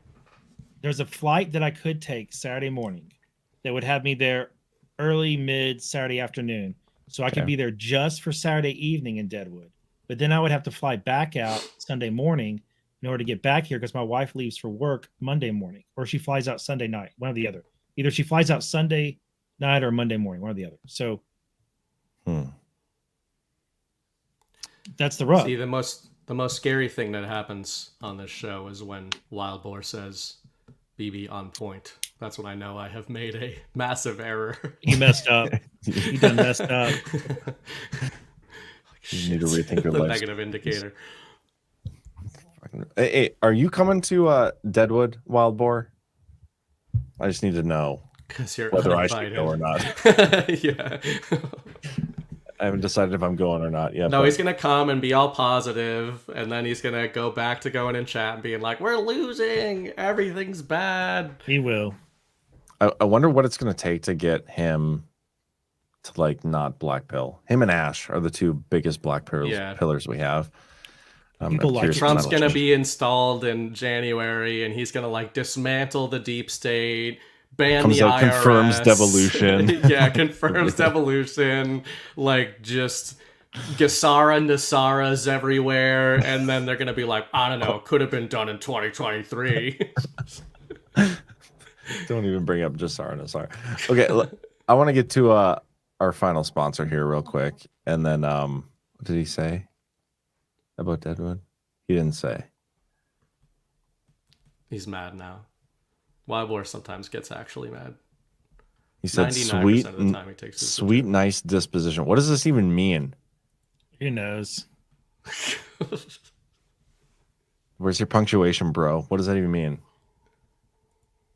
Kyle just needs to show up and surprise everybody. I agree, but whatever. Whatever. We didn't need Burning Bright last time. We don't need Just Human this time. We'll make it work. We might have needed Burning Bright last time. Ouch. I'm just kidding. Obviously, I'm trying to fight for you to come, but I'm not going to force you. But let's get to our final sponsor tonight's show, Easy RX. Prioritizing your health is crucial, so we'd like to highlight our partner, Easy RX. Easy RX offers a wide variety of high-quality medications such as ivermectin, hydroxychloroquine, and fenbendazole, all at affordable rates with fast delivery. Fenbendazole has shown success in eliminating worms and parasites that can cause severe health issues, such as cancer. Some have even stated that fenbendazole has cured their cancer. My liver, my pancreas, my bladder, in my bones, it was everywhere. Joe Tippin says he was told to go home, call hospice, and say his goodbyes. Once that kind of cancer goes that far afield, the odds of survival are less than 1%, and the median life expectancy is 3 months. In his desperation, he turned from people medicine to dog medicine, specifically fenbendazole. Just 3 months later, Tippin says his cancer was gone. My insurance company spent $1.2 million on me with traditional means before I switched to a $5 a week medicine that actually saved me.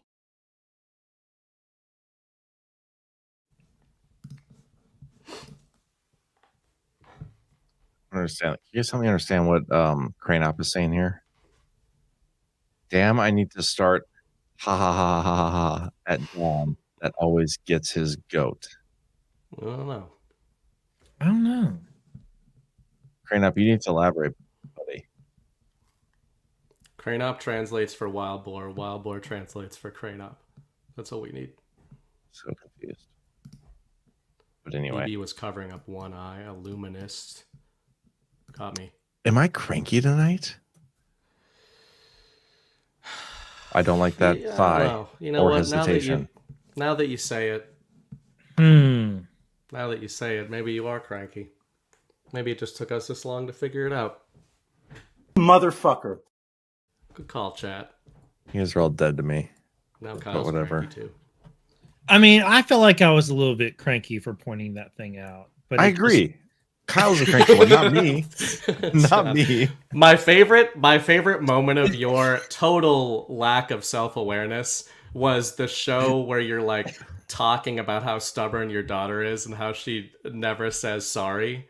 And we're like thinking that it's going to get to a point where you're like, yeah, so then, we convinced her to say sorry because it's the right thing to do. And your response was like, yeah, well, like, I don't blame her. I never do anything either. Just like... See, this is the right answer right here. No more than you. Oh, no, that's not it. This one. No more than usual. Yeah, I'm just saying. Yeah.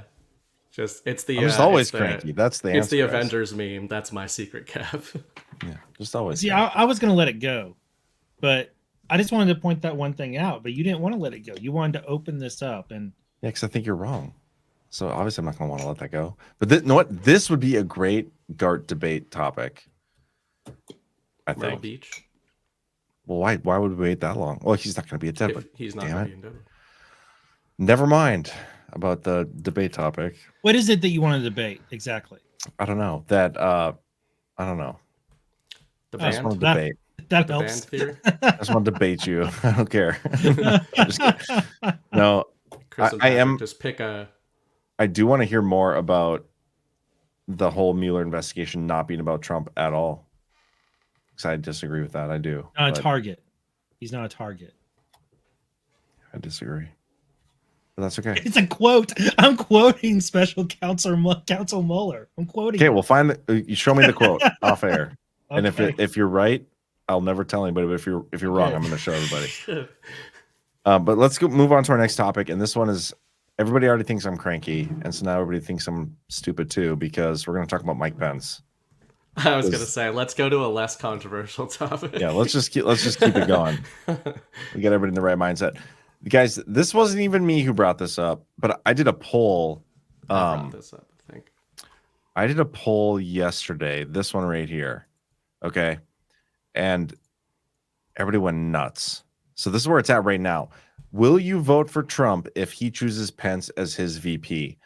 Allegedly, 34.5% of 2,600 people said no, which blows my mind, first of all. But then I had a lot of comments. Like, there's a lot of topics out there that seem to be bot driven. Like there's a certain standpoint in the argument or the narrative that if you talk about this or just even mention it, like go on your chat right now and type in like Bitcoin or XRP or something, or on your Twitter, and you will get automatic responses that search for that shit and respond to it. Like, oh, I just made $20,000 by following this person about Bitcoin. It's a bot, right? The same thing happens with this. I had so many people that don't follow me comment on this, which is insane. But the reason I posted this, it wasn't just out of nowhere. It's because there was a story, an opinion article put out, and no, I didn't write this, but I could have, about Trump Pence 2024. It just might work. And I'm telling you what, guys, this person has a really good point. It just might work. And I think Who is it? I don't even know. I tried to. Have you read the whole article? No, because it's all behind a paywall and I can't get around it. And I would never. There's no amount of Trump Pence as a white hat that would get me around the paywall.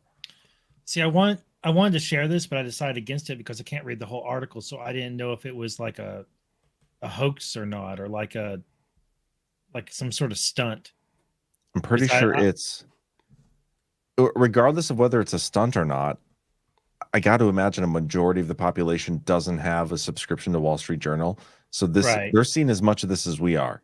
Like the narrative of Trump Pence 2024 was seeded by somebody in a mainstream media outlet, and I'm here for it.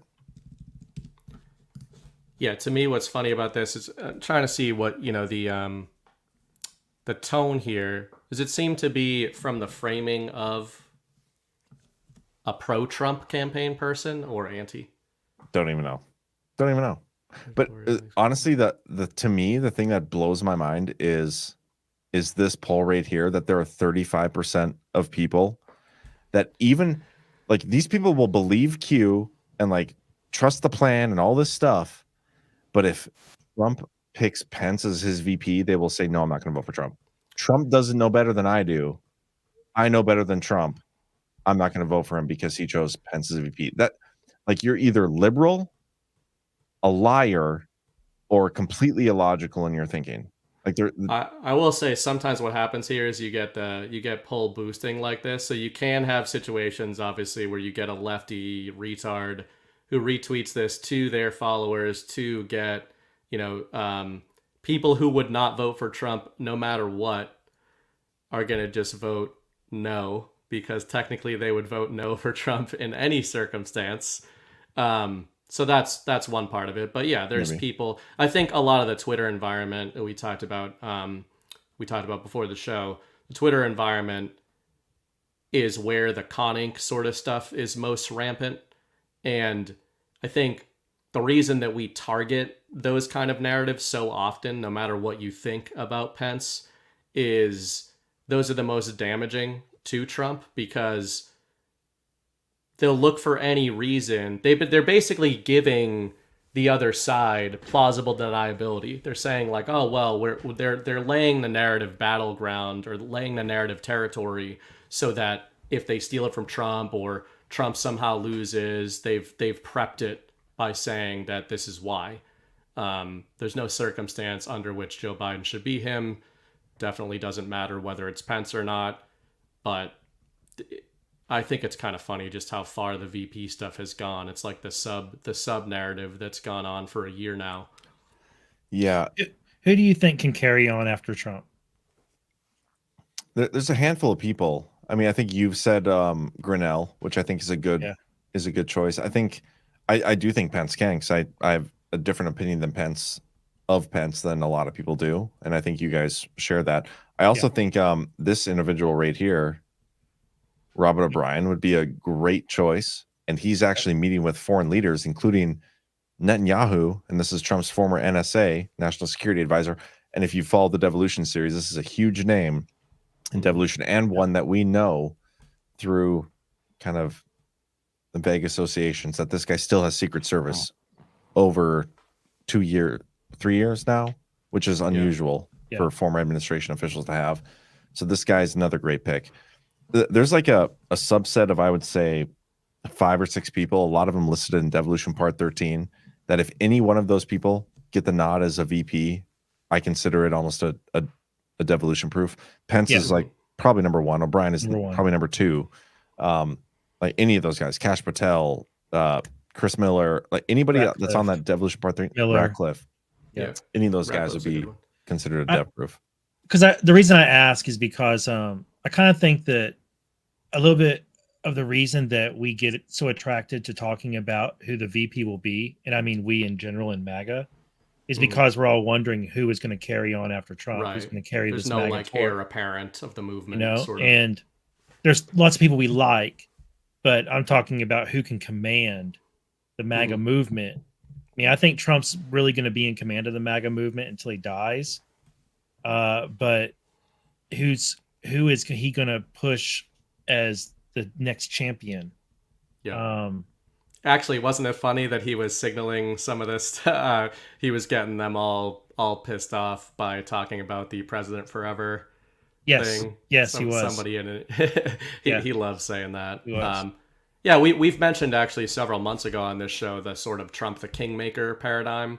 Some concerns about that in terms of that we don't want that to be a literal thing, not just kings, but we don't want we don't want the whole direction of the country to be, you know, sort of this royal lineage thing where our previous leader's picking the next one.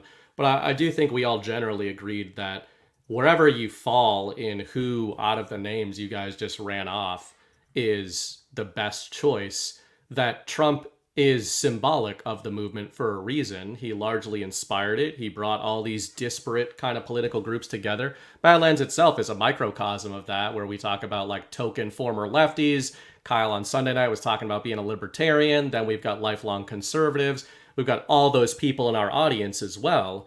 And the bottom line is whoever Trump endorses in this era is going to be that person. And I think that's why, Devo theories aside with Pence, that's obviously why we look at it a little more closely, or kind of like maybe sometimes root for that eventuality. Devo stuff aside, the reason that I personally get annoyed when you've got the Con Inc. Brigade and MAGA doomers demonizing a Trump-Pence ticket, you can believe that it's ridiculous that will happen. Like, I don't think it's stupid if you in the audience think there's no chance that he's going to pick Pence, that ship has sailed. I don't think that that's ridiculous. But if he does, it means that you were wrong. And there are people that still don't accept that. And if you don't accept that, you are saying one of two things. Either Donald Trump is knowingly selecting, in that scenario, a deep state asset as the potential president, if anything were to happen to him, or he is too stupid to have picked this person. And I would say the second scenario is what Con Inc. runs with the most. The most subversive narratives I see about Donald Trump involve appointments that Donald Trump made and advisors to him, where people that ostensibly support him, think he plays 5D chess, think that he's part of a larger military patriot plan, they will throw all of that immediately out the window if it turns out they don't like one of his appointments, because they get to say, no, he's an idiot. Well, he's a genius, and he's part of this military op, and he implemented devolution, and he's changed the whole country and the whole zeitgeist, but he's also an idiot, and he didn't know that his son-in-law is deep state, and he didn't know that his VP was deep state, and he didn't know his Secretary of Defense was deep state, or his Secretary of State. Like, he's a genius otherwise. I got that. Everyone in his administration was deep state. So you can't have both. That's my thing. Like, I don't get how you can be a follower of devolution or Q and think that Pence is a black hat. Like, I think those two things do not add up. It doesn't make sense to me. The only scenario I've tried to play with, just in good faith, to be like, can I go down this rabbit hole, is to say, can you have people in the Trump administration that they know are deep state, and they've got them there because these are ops that are being run back and forth. They're intel ops. Keep your enemy close, that kind of thing. Do you want them in positions where you can see what they're going to do? I think it's possible that there's certain figures that would be the case with. I can't, however, apply that framework to a VP, to somebody in that position. I just can't either. You might be able to convince me that somebody in the cabinet. You might be able to convince me that people in the national security advisors, all these advisory roles. Maybe you've got some swamp creatures that they kept in the dark, believing that they were actually close to opping the Trump administration. We've talked about this in the past, actually, when it comes to strategic leaks. One of the most consistent ways you can get controlled leaks coming out of your administration is if you actually do know who the swamp creatures are in the White House and you get the leaks through them. But again, you can't have the VP. You can't have somebody that's a nonlinear event away from being the president as deep state in your administration. Okay, I gotta say something here to Jax. You guys have been saying I'm cranky this episode, and I really wasn't. I've been in a great mood for a while. Not now. no more. But you guys manifested this crankiness. I'm gonna ask you, Jax, what makes you say that Mike Pence is a pedophile? And you're gonna say, "Oh, John Here to Help had this like whole big thing where Lynn Wood interviewed him, and like all this testimony, this affidavit. Where go through that affidavit and show me where it says he's a pedophile. I can find you 10 inconsistencies and inaccuracies where they contradict themselves, the witnesses. The whole thing is bullshit. Mike Pence is not a pedophile based on that. If that is your evidence, which I know it's going to be because that's always the case, It's not fucking true. That's stupid. Stop pushing Mike Pence as a pedophile. Mike Pence may be a pedophile, but it's not because of the John Heater Health thing. Okay, Clip it. If that's your evidence, you are an idiot. So Sorry, stop you doing got, that. You got clipped. You can clip that. I don't care. Green Star, I know you're watching, man. Love you, brother. How would you refute this, John? It's because he got an envelope. Got one of the envelopes at the Bush. You're right. He did get an envelope. Guess what, guys? Every day, I bet every person in this chat right now gets an envelope every single day. Every single day in their mailbox. All of you guys. Yep. Every single one of you. It's so annoying. That argument is it's been 2 years, 3 years. When did they get those damn envelopes? Do we even know? December 2018. Okay, so it's been like 6 that years of that. First Trump admin. It's been 6 years of everybody in the chat having firsthand knowledge of what's in every single one of those envelopes, including Mike Pence's. Gosh, now I am cranky, Either way, guys. Now I'm cranky. I'm ready to burn this motherfucker down. If Trump wants a satanic pedophile as his VP, he has a reason for it. But again, that's all part of the plan. Yes. I think that there's a subset of the MAGA base or Q following base, of which we are part, that not of the subset, but that they have the cognitive dissonance that they accuse the left of having. Right? We try to talk sense into lefties. And they believe, for example, they're feminists, but they also believe that men and women aren't distinguishable. So they hold these contradictory viewpoints. And there are a bunch of those within a subset that is pushed by this Con Inc. and these sort of these shills out there that come up with these documents alleging that there's a Patriot plan, Patriots in full control. Oh, but also the guy that Trump put in as his successor was a pedophile. Okay, now that I'm actually crabby, I'm going to talk about another one here. These Pence Ryan emails. Okay, also bullshit. You know what? This shit kind of makes me concerned a little bit of how susceptible to psyops our own side is. Like most of the people watching the show are probably like pro-Trump, pro-bad, all these things. But you guys are still pushing the Pence is a pedophile and the Pence Ryan emails thing, which are it's like both 1% easily debunkable. I know it's 1% of the audience, which is I got to keep that in mind. Sometimes I forget. We do have like 14,000 watching, and there's like 5 comments in the chat. But I'm going to pick on them because they do a good job. But still, but not even that. My Twitter poll. How many people was it? 2,500. Hold on, I got to find this again because there are. Yeah, out of 2,600 people. 35% said they would not vote for Trump, and you take away the actual liberal, whatever. That's way too many, and so there's clearly enough people getting through. You guys are actually going to piss me off now. So, y'all, thanks a lot, chat. This audience almost got me and John debating whether or not Hunter Biden is an asset.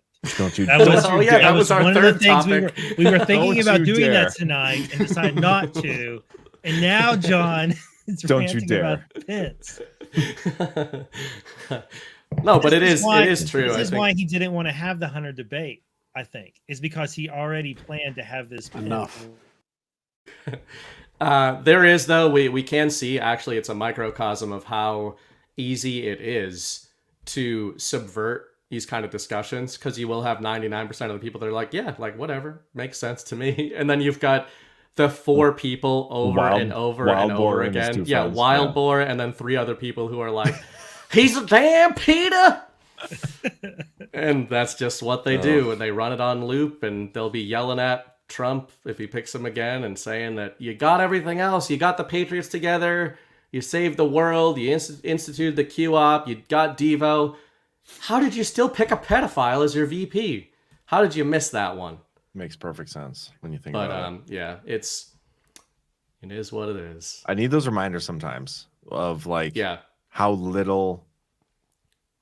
I mean, of all the people watching, there's very few actual percentage-wise that actually think. But those are the ones that get me the most fired up. That's what they're trying to do. That's what they're trying to get the G's now I'm cranky, and now I don't. See, if you guys want to tell us how much you like or hate us, hit the thumbs up button. But I do notice, like, we'll get off a show sometimes on a Sunday night, and I'm like, yeah, man, people are pretty cranky. Maybe they're all mad at us and they hate us. And then the next day, it's 99% upvotes. That'd be cool. So, what are we at now? If they're cranky, they'd be hitting that thumbs down. Gosh, we have 32 people who downvoted this 32 already, people. including myself, because I'm not. That's I'm the not full too number. pleased. That's the full number who have taken the bait. Full disclosure: I do downvote every episode that Bernie Bright is on, including my own shows that he appears on. So, yeah, it's well worth it to me. So, anyway, I don't even remember what else we're going to talk about. Now I'm all hot and bothered. You're in a blind rage, a fit of rage. We could talk. I will about... say, if that's the maddest you get with it, that's not too bad. Yeah, I don't actually get all that mad all that often. I more so just get like he seethes for long periods of time. Not even seethe. It's like, well, that's kind of true. Like I do have a very long memory when it comes to people betraying me in certain ways. Like I will wait for my moment of retribution when it's most convenient. You made the list tonight, Kyle. Yep, Kyle's on that list. He's been on that list for a long time. For a long time. Ever since his first F1 rant, I was like, this motherfucker. That is the most boring sport of all time. No, I don't remember where I was going with that. But a little devolution-y, I think, is the Strategic Petroleum Reserve being drained again. I'm pretty sure Joe Biden just spent out the entirety of the Northeast reserves just to lower gas prices in an election my year. Gas specifically. What? The Northeast. Yeah, you should be happy about that. It's keeping your prices down.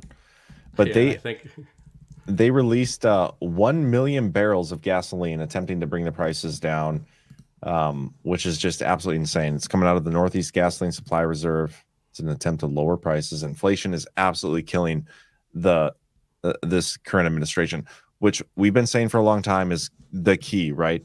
The economy is going to be the key because it touches everybody.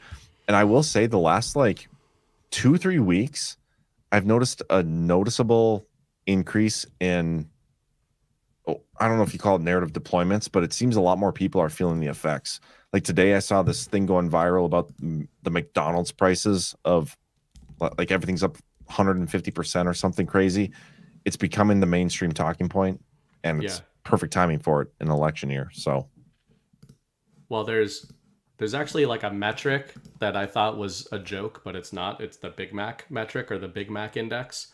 And it's actually a good economic indicator of, middle or lower middle class financial stress. And fast food prices have been crazy. So there's been all this price warring going on. And now McDonald's is saying like, we might bring back $5 food. Things are getting really crazy. And they're sort of funny headlines, but they're funny in like a darkly dystopian sense, where when people are feeling squeezed at the McDonald's drive-thru with the Big Mac index, then things have really hit everybody. It's filtered through, and that's where people who don't care about inflation all of a sudden care about it. Okay, I kind of want to watch this because it's from 2018. So I'm curious how this is framed, first of all, because it's during Trump's presidency, but this kind of explains your Big Mac index.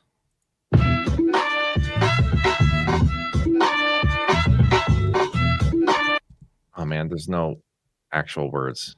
So I'm gonna have to read this whole thing. What can Big Mac tell us about the global economy? McDonald's sells the Big Mac in 121 countries around the world. It's one of the most recognizable symbols of globalization. The economists created the Big Mac index in 1986. I didn't realize it was actually created thing. The likely way to see whether a currency is at its correct level by comparing the price of a Big Mac in US dollars against the price of a Big Mac in another country's currency. We can see whether a currency is over or undervalued. It's based on the theory of purchasing power parity. The theory suggests the price of goods and services in different countries should equalize in the long run. The average price of a Big Mac in America is $5.51. Okay, this is 2018. Can you look up what it is now? Price of a Big Mac? Yep. In 2018, it was $5.51. It is $12. Oh, great. Now it depends on which state. pick your Massachusetts, in it's your head. $8. What? What do you say, Kyle? Said average it in your head. Average all the states. The most expensive I'm seeing is looks like $6.15. That's it. Impacting index. Let me see. I'm trying to find like an aggregate. I mean, you can just kind of like guess it. Yeah, it looks like about $5. For real? Less than 2018? Well, this might be the change they've been making, because they said that they've had to scale back. They've gone back down to $5. Well, here's what I remember Tim Pool posted this today. And anytime Tim Pool posts and I see it, I would just want to comment like, hey, what about election fraud in 2020, brother? But now I gotta find it. Big Mac Index was started being published in 1986. That's so okay. funny. Here we go. Check this out. McDonald's prices increases from end of 2019. Like their medium French fries $1.79. Their mid 2024 price is $4.19. Big Mac $3.99 to $7.49. So yeah, I don't know if I buy all this, but again, narrative being pushed. Mm-hmm. You know what? I'll take one for the team. I'll go get a Big Mac tomorrow. A Massachusetts priced Big Mac. How often do you guys honestly eat like fast food? Genuine question. Only Chick-fil-A. Really? Yeah, that's the only fast food place I go to. I go up and down in terms of if I'm being horrible. I haven't had it in a while, but I've gone through trends where I've gone like weekly, once a week. I have kids, so I mean, I go to Chick-fil-A once a week. You know, it's usually Friday.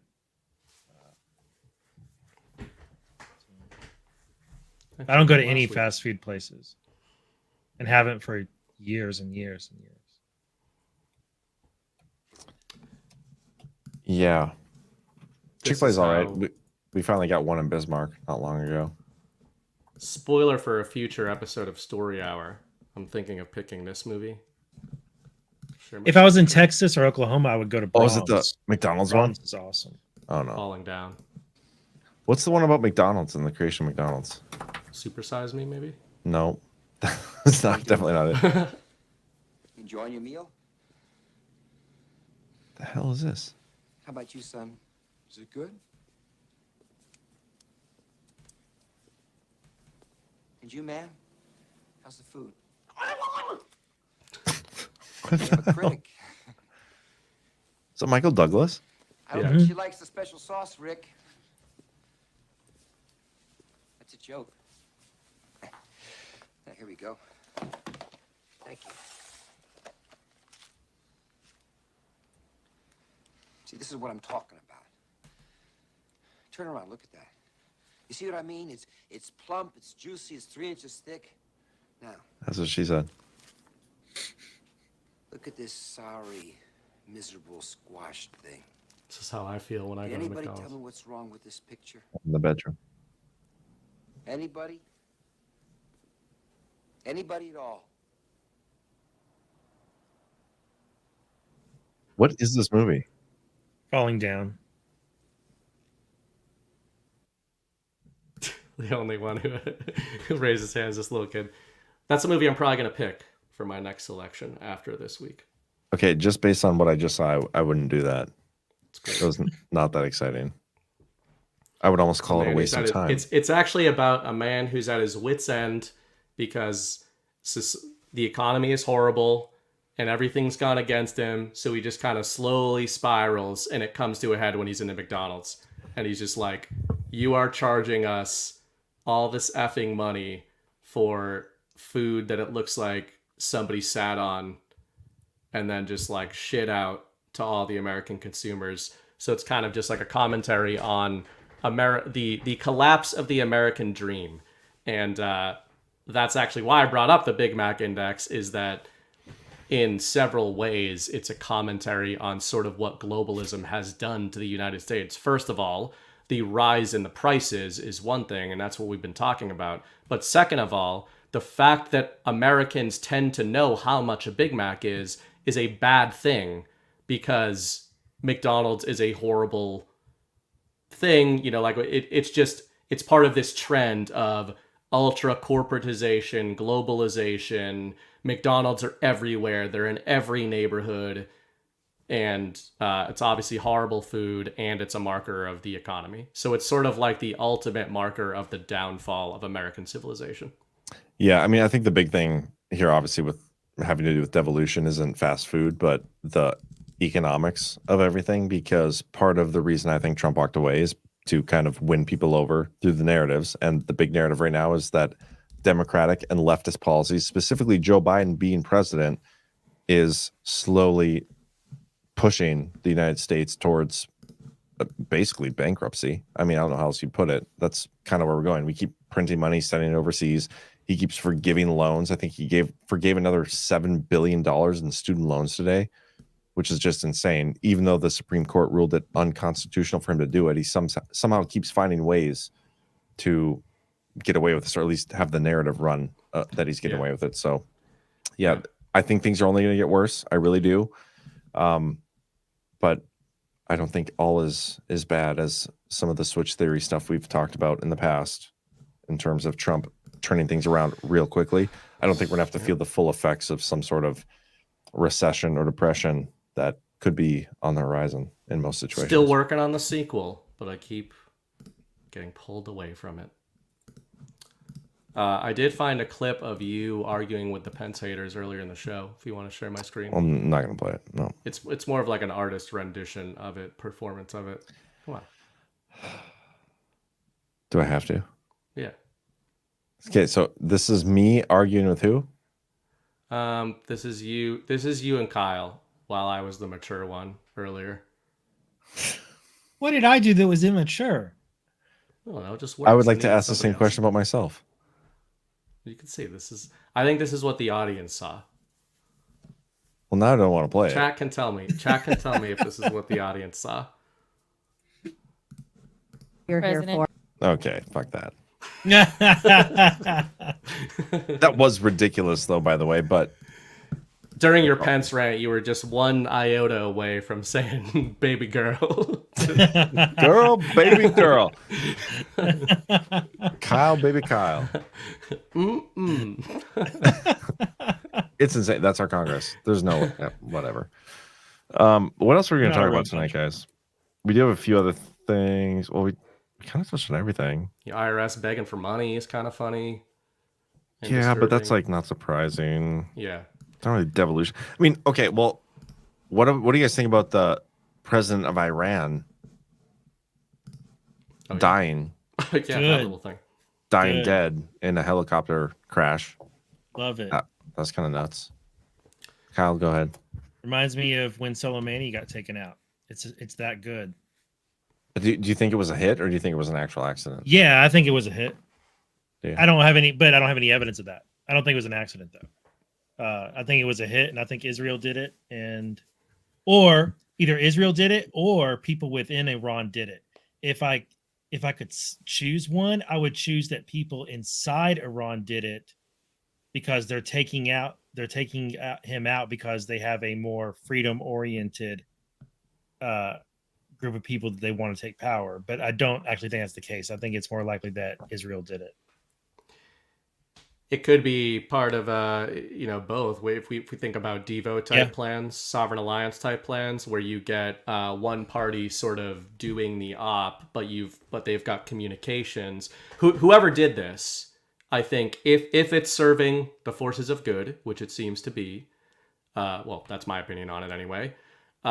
You would think that they know that this is a nonlinear event that could spark widespread chaos.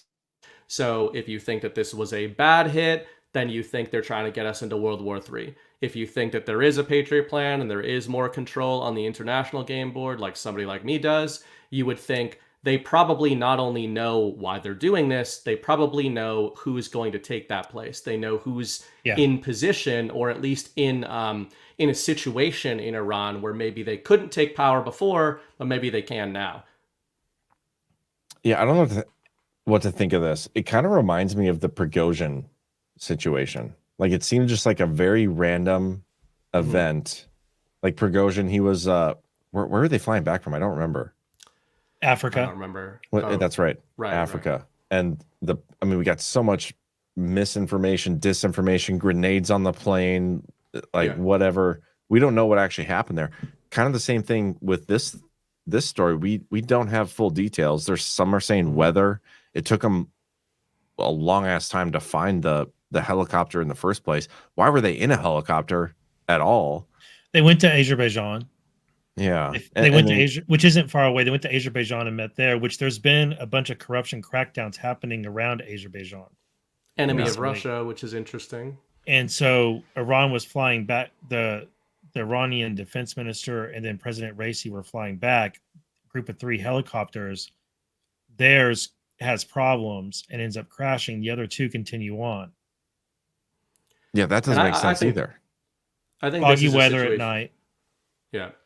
I think sometimes with this kind of situation, if it was targeted, which it seems like, then, this can be the cover story. That's why you can get these situations where it can be a quote unquote fake story, but the result of it can be real, right?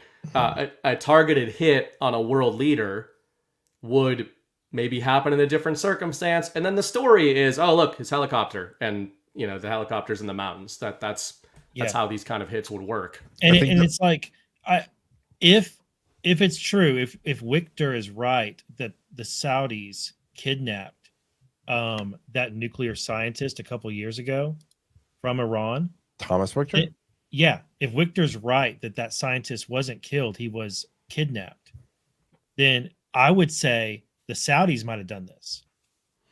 Well, it's very interesting on the heels of news that we got like last week of Iran having nuclear capabilities. Right.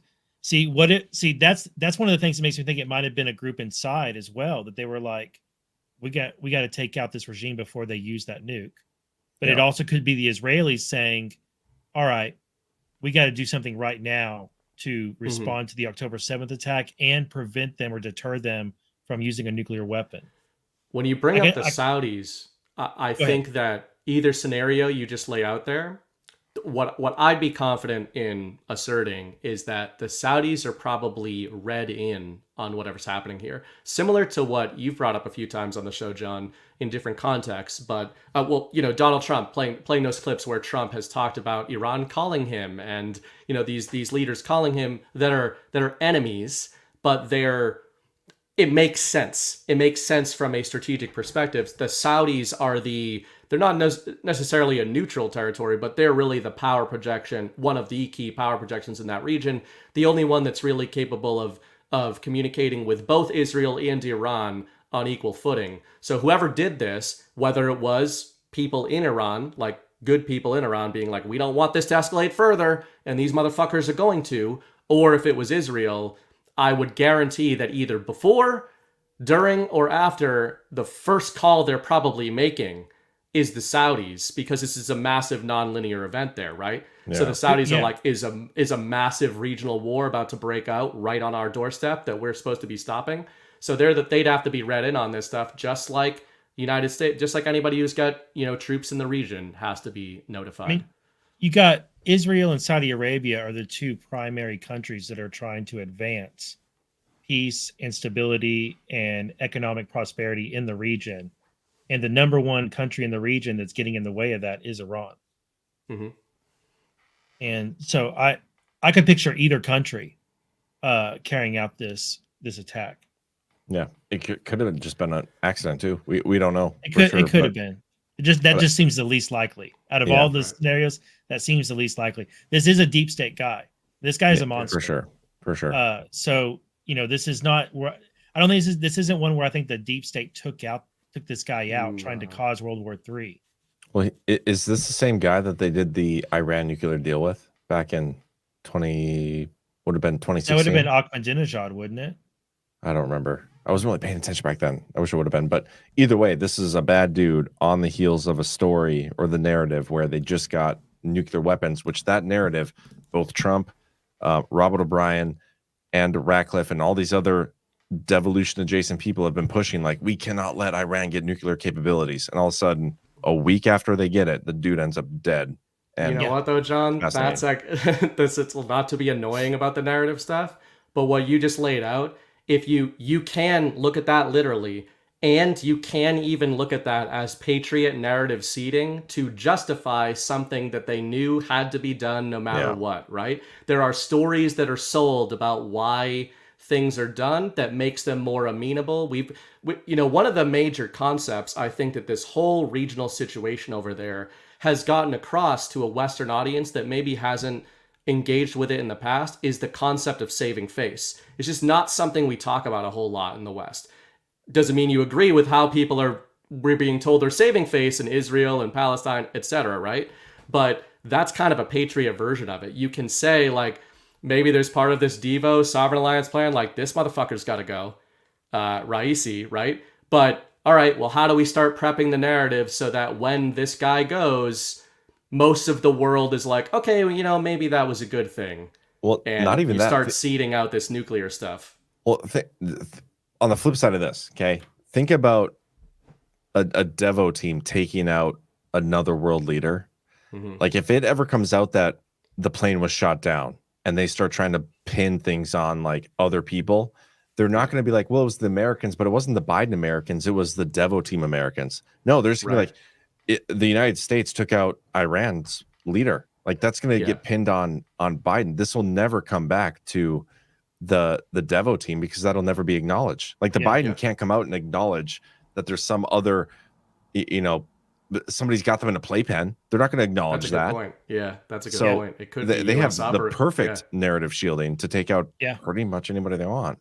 That's a great point. I do. Yeah, that is a really good point. I do think that it's more likely that Israel did it, because remember, Trump was complaining about Netanyahu and Israel not joining them on the Soleimani hit. So I think Trump was putting forth, "Hey, we're done with doing your work for you.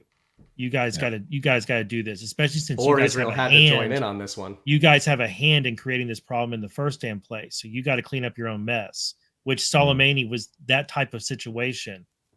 And Israel bailed out and left Trump to handle it, right? So I feel like things that are happening over there, it makes sense to me that Devo team would not be actively leading or engaging in that activity any more than they absolutely have to. And instead, Israel has to do it. And Saudi Arabia has to do it. Yeah, and Kyle and I had a discussion after. I have a grand, I kind of have this grand unified theory here that Israel is demonstrating to Saudi Arabia that they are trustworthy as a partner in a future Middle East by going out and taking out the terrorists that they helped create. Well, and we were talking about this after Defected, the idea of, a lot of us, I know Ghost, I know Chris have been talking about the canal over there. Gosh, why is the term not in my head? Ben Gurion. The Ben Gurion Canal, but all that stuff that a lot of people have been talking about. This is one of those readings where what Kyle just laid out there, you get to have that if you think Netanyahu is a white hat or the worst. You can still have that because he and Israel are so hemmed in right now on the game board. And besides Devo, which is a huge part of it, what you bring up about, Trump calling Netanyahu out about not helping them the last time they needed an Iranian terrorist leader taken out. Maybe Devo team did this, or like Kyle said, Israel was put in a position where they have to. They're not just hemmed in with the United States, they're hemmed in with Russia and China. And obviously I think that that's part of an alliance. A lot of us do. They're really caught here. So some of these leaders, if their strings are cut to the deep state, they can still be basically deep state leaders. But I look for negative indicators on the game board. That's where I start always. And one of the key, there's two keys to me recently. I'm not a fan of Netanyahu. I think he's a deep state. I think he helped create this monster, right? So that's why, ironically, a lot of the people who freak out anytime you say that Israel might be doing anything good because they're correctly surmising that Netanyahu is deep state might not be seeing the long-term play here, and that you can have a bad leader who is forced into a position to make these good moves. Two asymmetric readings of the game board suggest this. Number one, you've got Yuval Noah Harari and the World Economic Forum actively fomenting insurrection against Benjamin Netanyahu and color revolutions in the streets of Israel.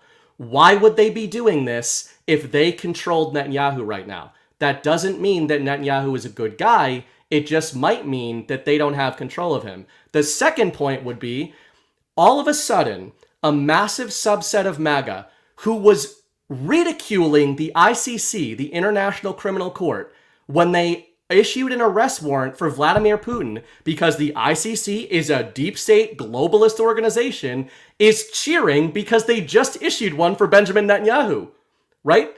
You can't have both. You don't get to have both. That's not how it works. So you're wrong about something. It's either that people freaking out about that are wrong about Netanyahu and we're wrong about him, or more likely in my case, in my opinion, he's hemmed in. They know he's hemmed in. I personally equate this to the Zelensky thing, although a lot of people disagree with that. I don't think Zelensky is a good guy. I think he's hemmed in. I think his strings were cut. He's screwed. And leaders who are screwed go to the winning side. They do what's going to get them the least killed. And I think that might be what's going on here. You guys call me cranky. He just yelled at you for 5 minutes. We're in agreement. It's fun stuff. I just think it's I find these are those things that our reading of it might not be what's going on, but too few people, they'll look at it, they'll see a bad headline, they'll be like, Netanyahu bad, and then they see a bad headline about him. Oh, the ICC is going after him. And it's like, you were cheering, you were saying that the ICC was a globalist criminal cabal when they issued this same exact warrant for Vladimir Putin. And when you've got to Jack Smith was there. Right. So that's where I think sometimes these are the moves. You know, when you've got globalists that are trying to affect regime change, that regime leader can still be a deep state player, but he's maybe not. That's probably an indication that they've lost control of that person. And if they've lost control, then somebody else has that control. And it feels like when Kyle says, you know, they're pushing this into this future paradigm, I think you've got not just Trump in the West, you've got Putin and Xi in the East there, and he's right in the middle. And you've got Mohammed bin Salman right on his doorstep, right? Mm-hmm. So it's kind of like, if this wasn't Israel that took out Raisi, Netanyahu's probably the most nervous seeing a story like that, because he's looking at all the power players in the region and being like, man, who would be the next domino to fall if this still keeps spiraling out of control here? Yeah, I'm curious, you know, from a devolution perspective, if we get any news stories about what came out of the O'Brien meetings with Netanyahu, because that's what took place this week. So curious to see if we get anything. We probably won't, but he was there under the cover of basically meeting on Trump's behalf. It's not the first time he's done it either. No, he's been to Taiwan. He's been all over the place. Pompeo's been to Taiwan. Pence has been to, like, all over the place. Yep. It's pretty interesting. So, all right, guys, you cool to get to the rants? Sure. Unless you got anything else to talk about? Wildboar said BB has to go. Wildboar disagrees with that theory. So, well, and that's where we have the reverse indicator. Speaking of reverse indicators, Wildboar is the key. Any situation, he will just. I agree with that comment, though. I totally agree with this. So, I think we just do it. Let's pull the trigger. BB, not going to be here next week, man. All right. Kyle, we'll have to find a replacement.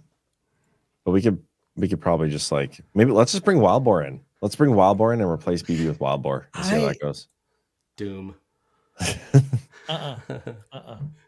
I'm not liking that format. It'll make you guys look like eternal optimists no matter what the topic is. I know. Clearly joking. Eeyore. Wildboar's the Eeyore of the Badlands audience. How's your day, Wildboar? Could be better. Patriots don't have a plan. That's pretty accurate, man. How often do you watch Winnie the Pooh? Well, I've been doing it for Sovereign Alliance research because of the Xi Jinping Winnie the Pooh connections. Oh, God. Okay, let's get the rants. Comet Mom 3 with a K though, weird spelling. Badlander from Minnesota just passed through Matamedi today and thought of you, John. Pronounced Mato Medai. Can't wait for Gart Deadwood to give Minnesota City pronunciation lessons. Yes, I do need some lessons. Matamidi, whatever. I don't know. But yeah, in June, I think June 30th, There's a little Badlander get together. It's on my Twitter on Sunday, June 30th in Matamidi, whatever. But I'll be there because I'll be in Minnesota for my cousin's wedding already. So you should check it out. Honey Colonel became a monthly supporter. Thank you. 1027JS says, hello, guys. Hey, Joe. Honey Colonel says, hey, everyone. Love DPH. This feels like home to me. Nice. Thank you. Thank you. Ash75 Nelly. BB, the girl version of Rustling Jimmy's is Rustlin' Janie's. Seriously, thank you for helping to promote our children's book. I love seeing so many patriots buy The Adventures of Bay and Breezy. Rustling Janie's. Yeah, that book will get both the Janies and Jimmy's rustling. Jen Lawrence, I do believe in Devo, and General Quast helps me with that, but I know General Raymond, first commander of Space Force, and that gives me pause. You spelled Quast wrong, so don't know what else to say on that. But thank you for the rant. Iowa Trump, 3 beautiful minds. I found Kyle first, then he introduced us to John, and BB was last. He grows on you like a fungus. Just kidding. Love you all. That is the most common backhanded compliment I get. Like I grow on you. So I'm okay with it. And Kyle, when did you start your show? I'm pretty sure I started mine first, didn't I? You did. Yeah, I started streaming August of 2021. The Kabul stuff. Yeah, that's right. Because I think I interviewed you back then. You did. So I think there's some misinformation from Iowa Trump here. But it might have been. Well, I mean, she's been with me since the very beginning. So beginning of I don't know. Maybe. I may have introduced her to you. Maybe it's possible. All my Tom. You missed All me Tom. Miss K, I think. Oh, I was reading the next one. Sorry, Miss Mermaid. Mermaid Miss K. Sorry. AOC's dissertation was on William F. Buckley. Yep. Good point. I'm not a reference here. I'm not sure, but I think that was when we were talking about whether y'all don't know who William F. Buckley is. I'm saying what's the significance of her dissertation on him? William F. Buckley is like the father of modern conservatism, the founder of National Review. Yeah, but did she write that he was horrible and a white supremacist or anything? I would like to read the dissertation. No. She wrote about a conservative libertarian person. Right. I just didn't know because she's a conservative libertarian person. I didn't know if she was writing a dissertation on how evil he was. No. Do we have sauce for this though? Yes. Okay, find me the sauce. Okay. That's funny. Let's keep going here. All my Tom, Chunk Yogurt propped her up for Justice Dems. Proped her up. That's so confusing. But thank you for the rant. The Abe Theory _21. You know what? There should be a requirement in Rumble that if you're going to make like a username, it has to be some sort of real English. Because some of these are so confusing. But anyway, about COG disclosure, John, people will come to you for answers. All you guys will have to teach the Red Kingdom and how it came to be. You guys will be the oracles of our time. I somehow feel like that won't ever be the case, but when my powers reawaken. Yeah. My powers. Raindrop 1, nobody can be that good of an actor. AOC can't be that genius to act leftist all the time. I agree with you there. Gale Time. BB, I like the analogy of a cruise ship. White hats trap them on a ship where Dems can do what they want while on board, but the white hats are steering the ship to their ultimate destination. I like that one. It works. I like the Playpen one better, I think. It's out. Cruise ship's in. Playpen's out. We could have new analogies for this stuff. People have spoken. I like the Playpen. Well, I'll think about that. I'll sleep on it. We'll see. Kitsko, the average citizen never thinks about how the FBI will enter having deadly force as an authority. Huge red pill when you want to get rid of FBI. Yeah, I agree. I totally agree with the narrative, but it's okay to agree with the narrative, but also see how it's just a narrative. Right. Age Justice Cooper, deadly force might be standard, but pretty sure manager killed recently for nonviolent offense. Needs stopped, especially with all the coming raids, so many won't be killed. Yes, thank you for the rant. Deb Weth 17. Keep in mind the FBI knew Trump wouldn't be there. He is up north in the summer. Good point. Lynn C68, ask Alpha Warrior about this. It may be routine procedures, but it's not right. Totally agree. It's not right. Still routine procedure. It's totally right for law enforcement officers to be authorized to use force when the situation calls for it. 100%. That's why they carry a gun. It doesn't matter where they are. Like Q Patriot 27 says, thoughts. Pence is on Ivan Raiklin's deep state list. Yes, I've heard this a million times. I speak with Ivan Raiklin occasionally. I have nothing personally against Ivan Raiklin, but he also says that Mike Pence wrote, authored, whatever, the Patriot Act, which is 100% not true. 100% not true. Have him address that and then get back to me. Faith and freedom. Lots of different voices for lots of different audiences. Of course, I would love the full truth told immediately, but people far smarter than I who have put this plan into action see it different. It's a great rant. Thank you, Faith and freedom. QPH 27. Would you like McGregor as Secretary of State? Never considered that. I don't think that's really. I don't think so. The role. I'd rather have somebody like an O'Brien or Grinnell as Secretary of State. Yeah, Grinnell. If not VP. The Abe Theory 21. My favorite pick for Secretary of State, I think. Yeah, I agree there. The Abe Theory 21. Wait, was John defecting? Wait a minute. Is this defectolution? Yeah, these guys wish. Actually. Steve Tans got a shout out from John.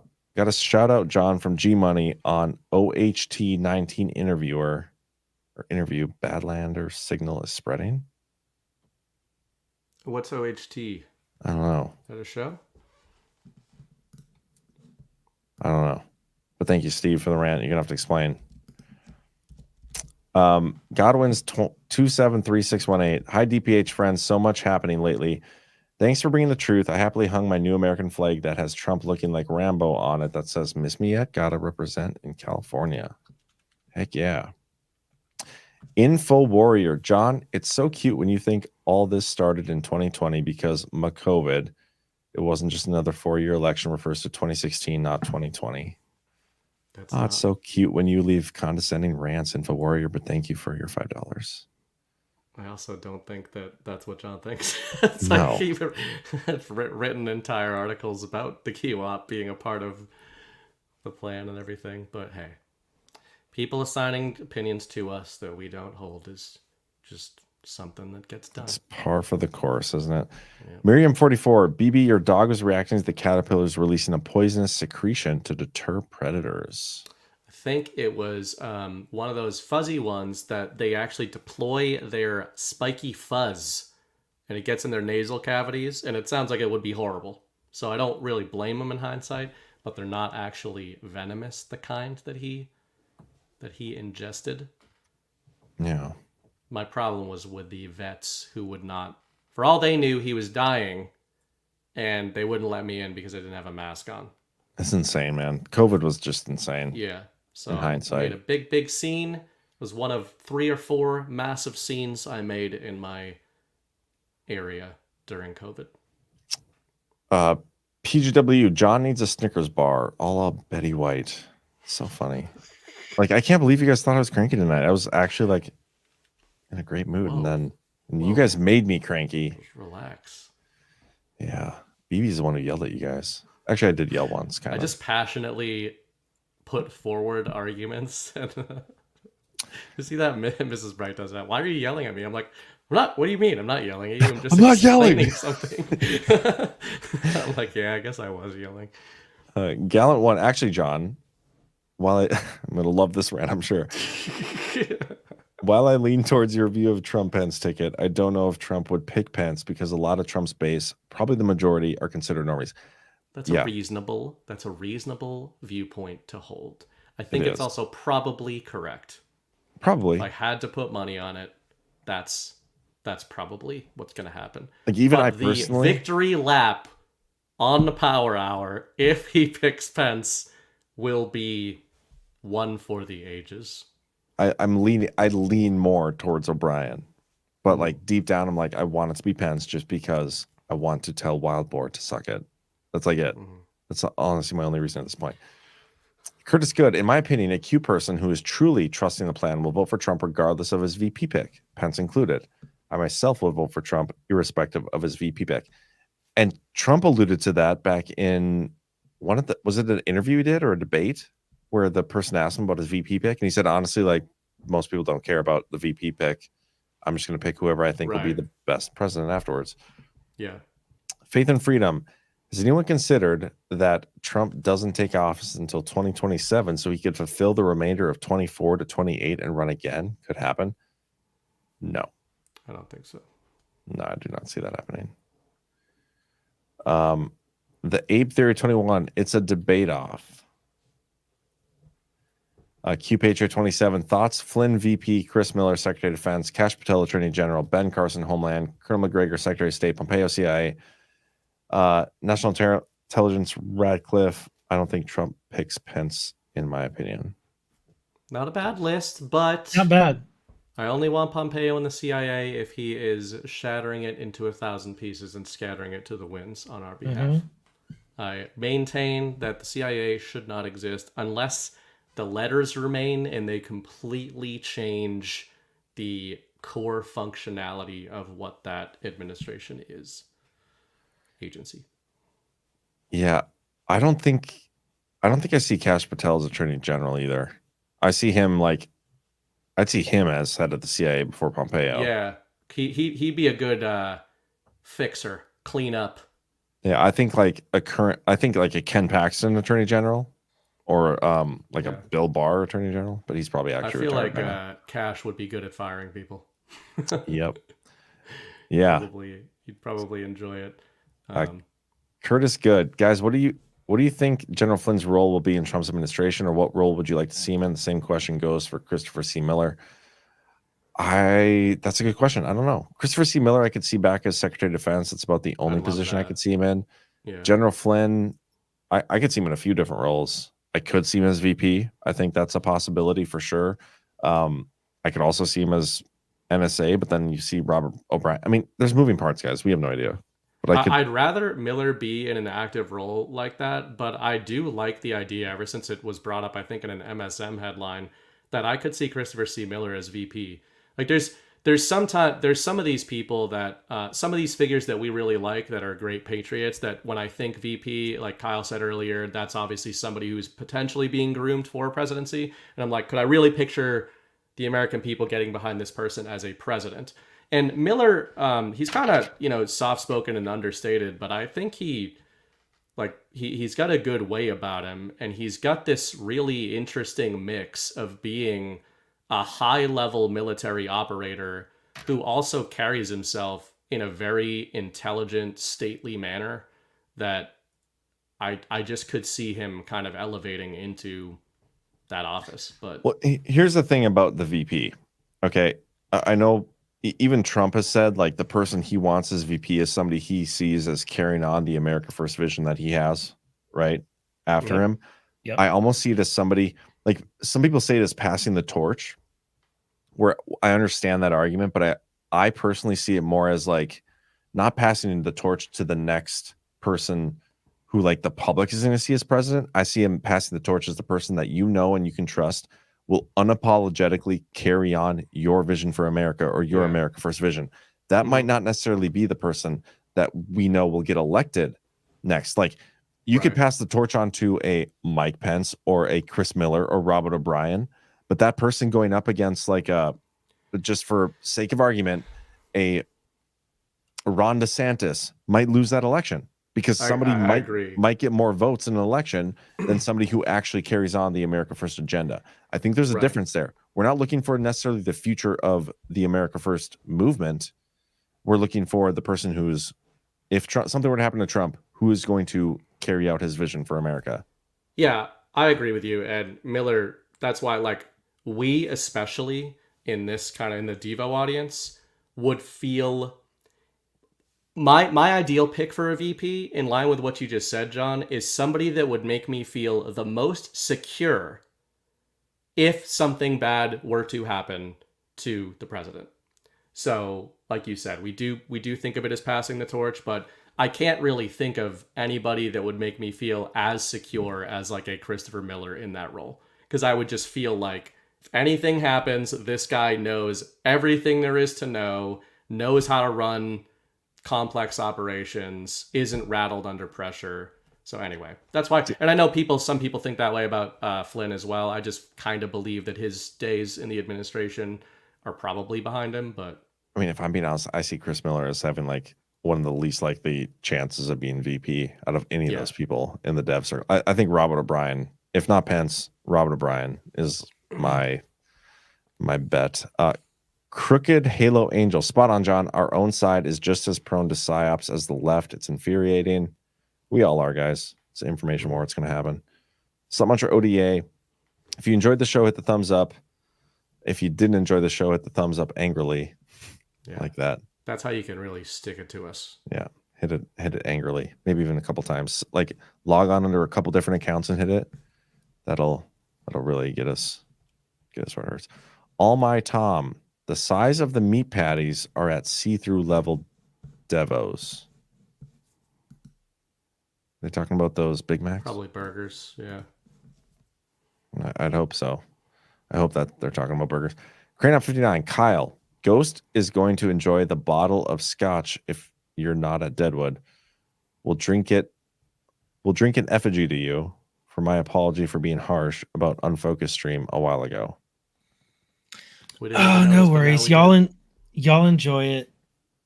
I'll be missing it. See, I'm not invited to the Scotch party. I'm not either. Me and Bernie Brett will go drink. They probably have great old fashions in Deadwood, I would guess. Probably somewhere. We'll probably be too busy like doing duels in the street. Yeah. So you guys have fun with your whiskey nights. We're gonna do some shootouts. Secrets says the head of Iran above this guy worked for Open Society for a few years, early 2000s. Breaking History had a great research today about it. Also, they didn't have a take him being bad. He was so. I have not heard Ghost's take on this yet, so I'm not sure what to say on that. Loves Bibi Netanyahu. We know that. Loves everything about him. Big fan of Bibi. Known Zionist. It says not accurate, but that's okay. Secrets, never ending. I might be confusing two different things from today's show. I'm confused. The Prue says, will there be a reconstitution of government series? Probably not by me. There's another one out there that's full of a lot of misinfo, but yeah, we'll see how things play out. Dave 75, just want to point out there's no X in especially. Grammar geek here. Yeah, suck it. There's 2 G's in especially. I will never not say it that way. Especially now that you've tried to correct me on it.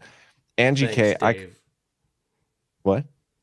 I was just thanking the commenter for pointing that out. Oh, we need a t-shirt finally that says especially, just with 2 G's, especially. And we're gonna make it happen. Dave 75, I just want to point out, oh, you already read that one. Angie K, I call BS John.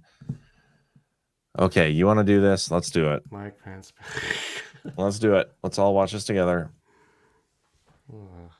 Mike Pence, let's watch it.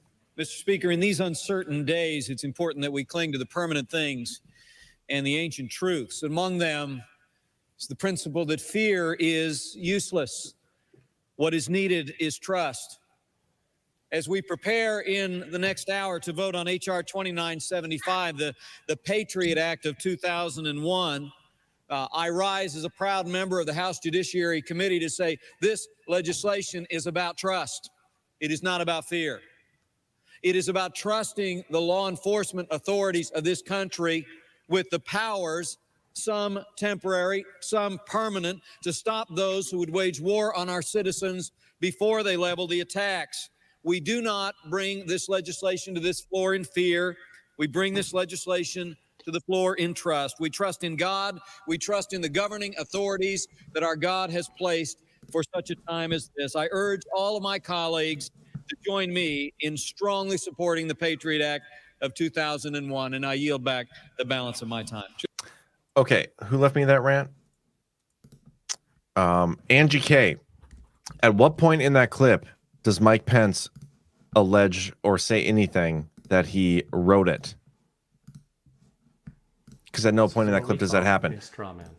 Just like every freaking bill that gets brought before the floor, if you're going to vote in support of it, you're going to go up there and you're going to say nice things about it and how you want other people to vote for it or against it. That's how Congress works. You're in support of a bill, you get up there and say nice things about it. If you're against the bill, you get up there and say bad things about it. A lot of people, including Mike Pence, said nice things about the Patriot Act, but he did not fucking write it. That is not true. That clip does not prove that he wrote it. Watch it a million times. At no point does he say he wrote it. I'm so sick of that talking point. It's not true. The clip you sent does not prove that Mike Pence wrote that bill. Suck it. You're a facts extremist. I'm just sick of it. Like, it's so annoying. That clip gets shared around so often, and we're like, see, he wrote the bill. No, he didn't. He voted for it, just like 150, probably more. How many people voted for that bill? I don't even know. Probably 350. 350 people voted for that bill. 350 people said the same damn thing that Mike Pence just said there. True. Doesn't mean shit. He did not write it. He voted for it. It happens. Including Congress. Most of the audience. Yeah. Supported that bill. We all supported it. Nope, not liberals. Well, not That's BB. the one thing that liberals were right about. Just saying. We weren't right for the right reasons necessarily. Nope. But nope. One thing we were right about was that the Patriot Act was horrible. Bad juju. I will agree with you there. But Mike Pence That's why I didn't write don't like when the conservatives get on their little high horses. Voted for just as much globalist terrorism. I will pat as you on the liberals did. head twice. Yeah. For not supporting the Patriot Act. Yeah. Anyway, Faith and Freedom says, just human, bring the kids, field trip to Mount Rushmore. It's an educational trip. I would agree with that. How far is Rushmore from? Can't make it happen. About 45 minutes to an hour, depending on how fast you drive. Excellent. And what kind of mode of What about by transportation you Iranian take. helicopter? If you take horseback, it might take like 3 to 4 hours. Helicopter, if you make it there and don't crash in the woods, 10 minutes, maybe. Okay. We'll see. But yeah, I feel like we should do some sort of like, hey, let's all get on a bus and go to Mount Rushmore. We're going to be right there. The entire conference. Let's get one bus. We might need a few more buses. We're going to have a lot of people there. Yeah. I feel like. Oh, yeah. Probably I our think it's gonna be biggest the conference one, yet. For sure. For sure. It'll be fun. And then one more rant here. Cranop59 says, Patel Patriot and Burning Bright, if you can get noses out of stratosphere, you're invited too. Side note, whiskey always preludes shootouts. LMAO. I don't know if I appreciate the stratosphere comment there. I mean, doesn't this mean that we're so far above you, low thinkers, Cranop? I'm not going to say that. I think he was referring to something else. I think this is like some sort of flat earth thing he's trying to push. It must He's be. saying that we have our noses up. Is that what he's saying? In the firmament, that's what it is. I don't know. I'm Cranop, we'll see. We'll see. Goes to base Patrick Henry. Oh man, here we go with the plug. Shilling. Goes to Pays Patrick Henry says, check out the last 10 minutes of breaking history. I connect January 6th EO 13818 and Mossad to the failed coup attempt in the Congo this past weekend, mining oligarch targeted by Trump. I don't know if I agree with that, but Probably disinformation. He's I going might to have to watch expense this it. rant to Badlands Accounting. I will not allow that. I'm not going to allow that. But thank you for the rant, Ghost. If it would have been $10, I might have actually looked into it, but it was only $5, so I'm going to save it. By the way, guys, Ghost and Ash and me are usually in the brief every day on the Badlands Substack. Anything in there about Israel, Ghost is always cheerleading on. He's just a shilling for Netanyahu. No, I'm just kidding.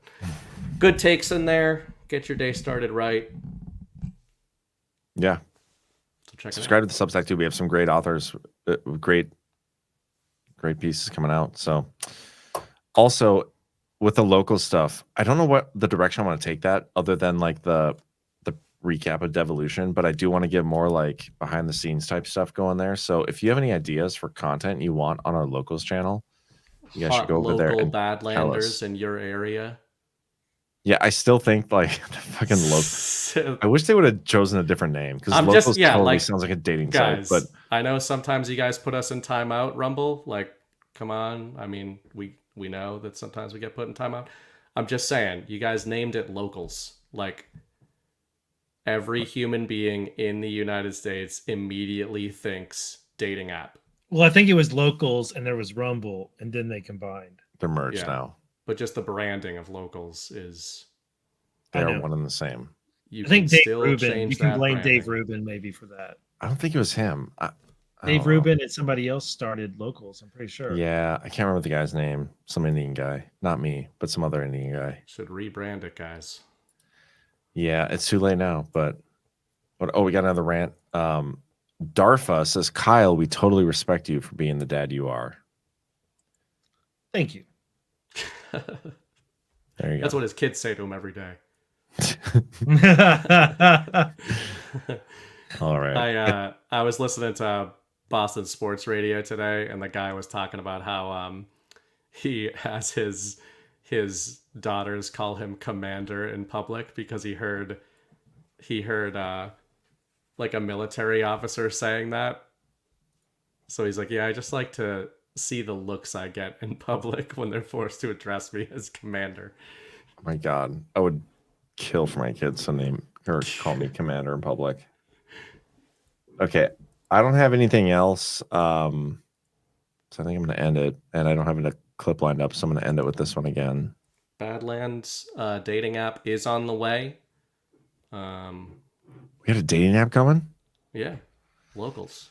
It's the great branding. Badlands Locals. Hot local Badlanders. Okay. 2 a.m. Just waiting by their phone, waiting for you. The show has fully devolved. It is bedtime. We're going to bed. Good night, everybody. Tell me about Executive Order 83948 again. We're going to end it with some erection talk. Are you on part 17 or 18 of Devolution? Okay. Goodbye, Burning Bright. Goodbye, Kyle. We'll see you guys next week. He calls the erectionists who stormed Capitol Hill patriots. I did not say that. Donald John Trump incited the erection. That's terrible. Terrible. Their explanation was not they didn't like Donald Trump. They said he participated in an erection. Wrong. Into inciting an erection. These people are deranged. Talk about the fact that President Trump incited an erection. She just said a terrible thing. He did incite an erection on the Capitol. Okay, anybody else?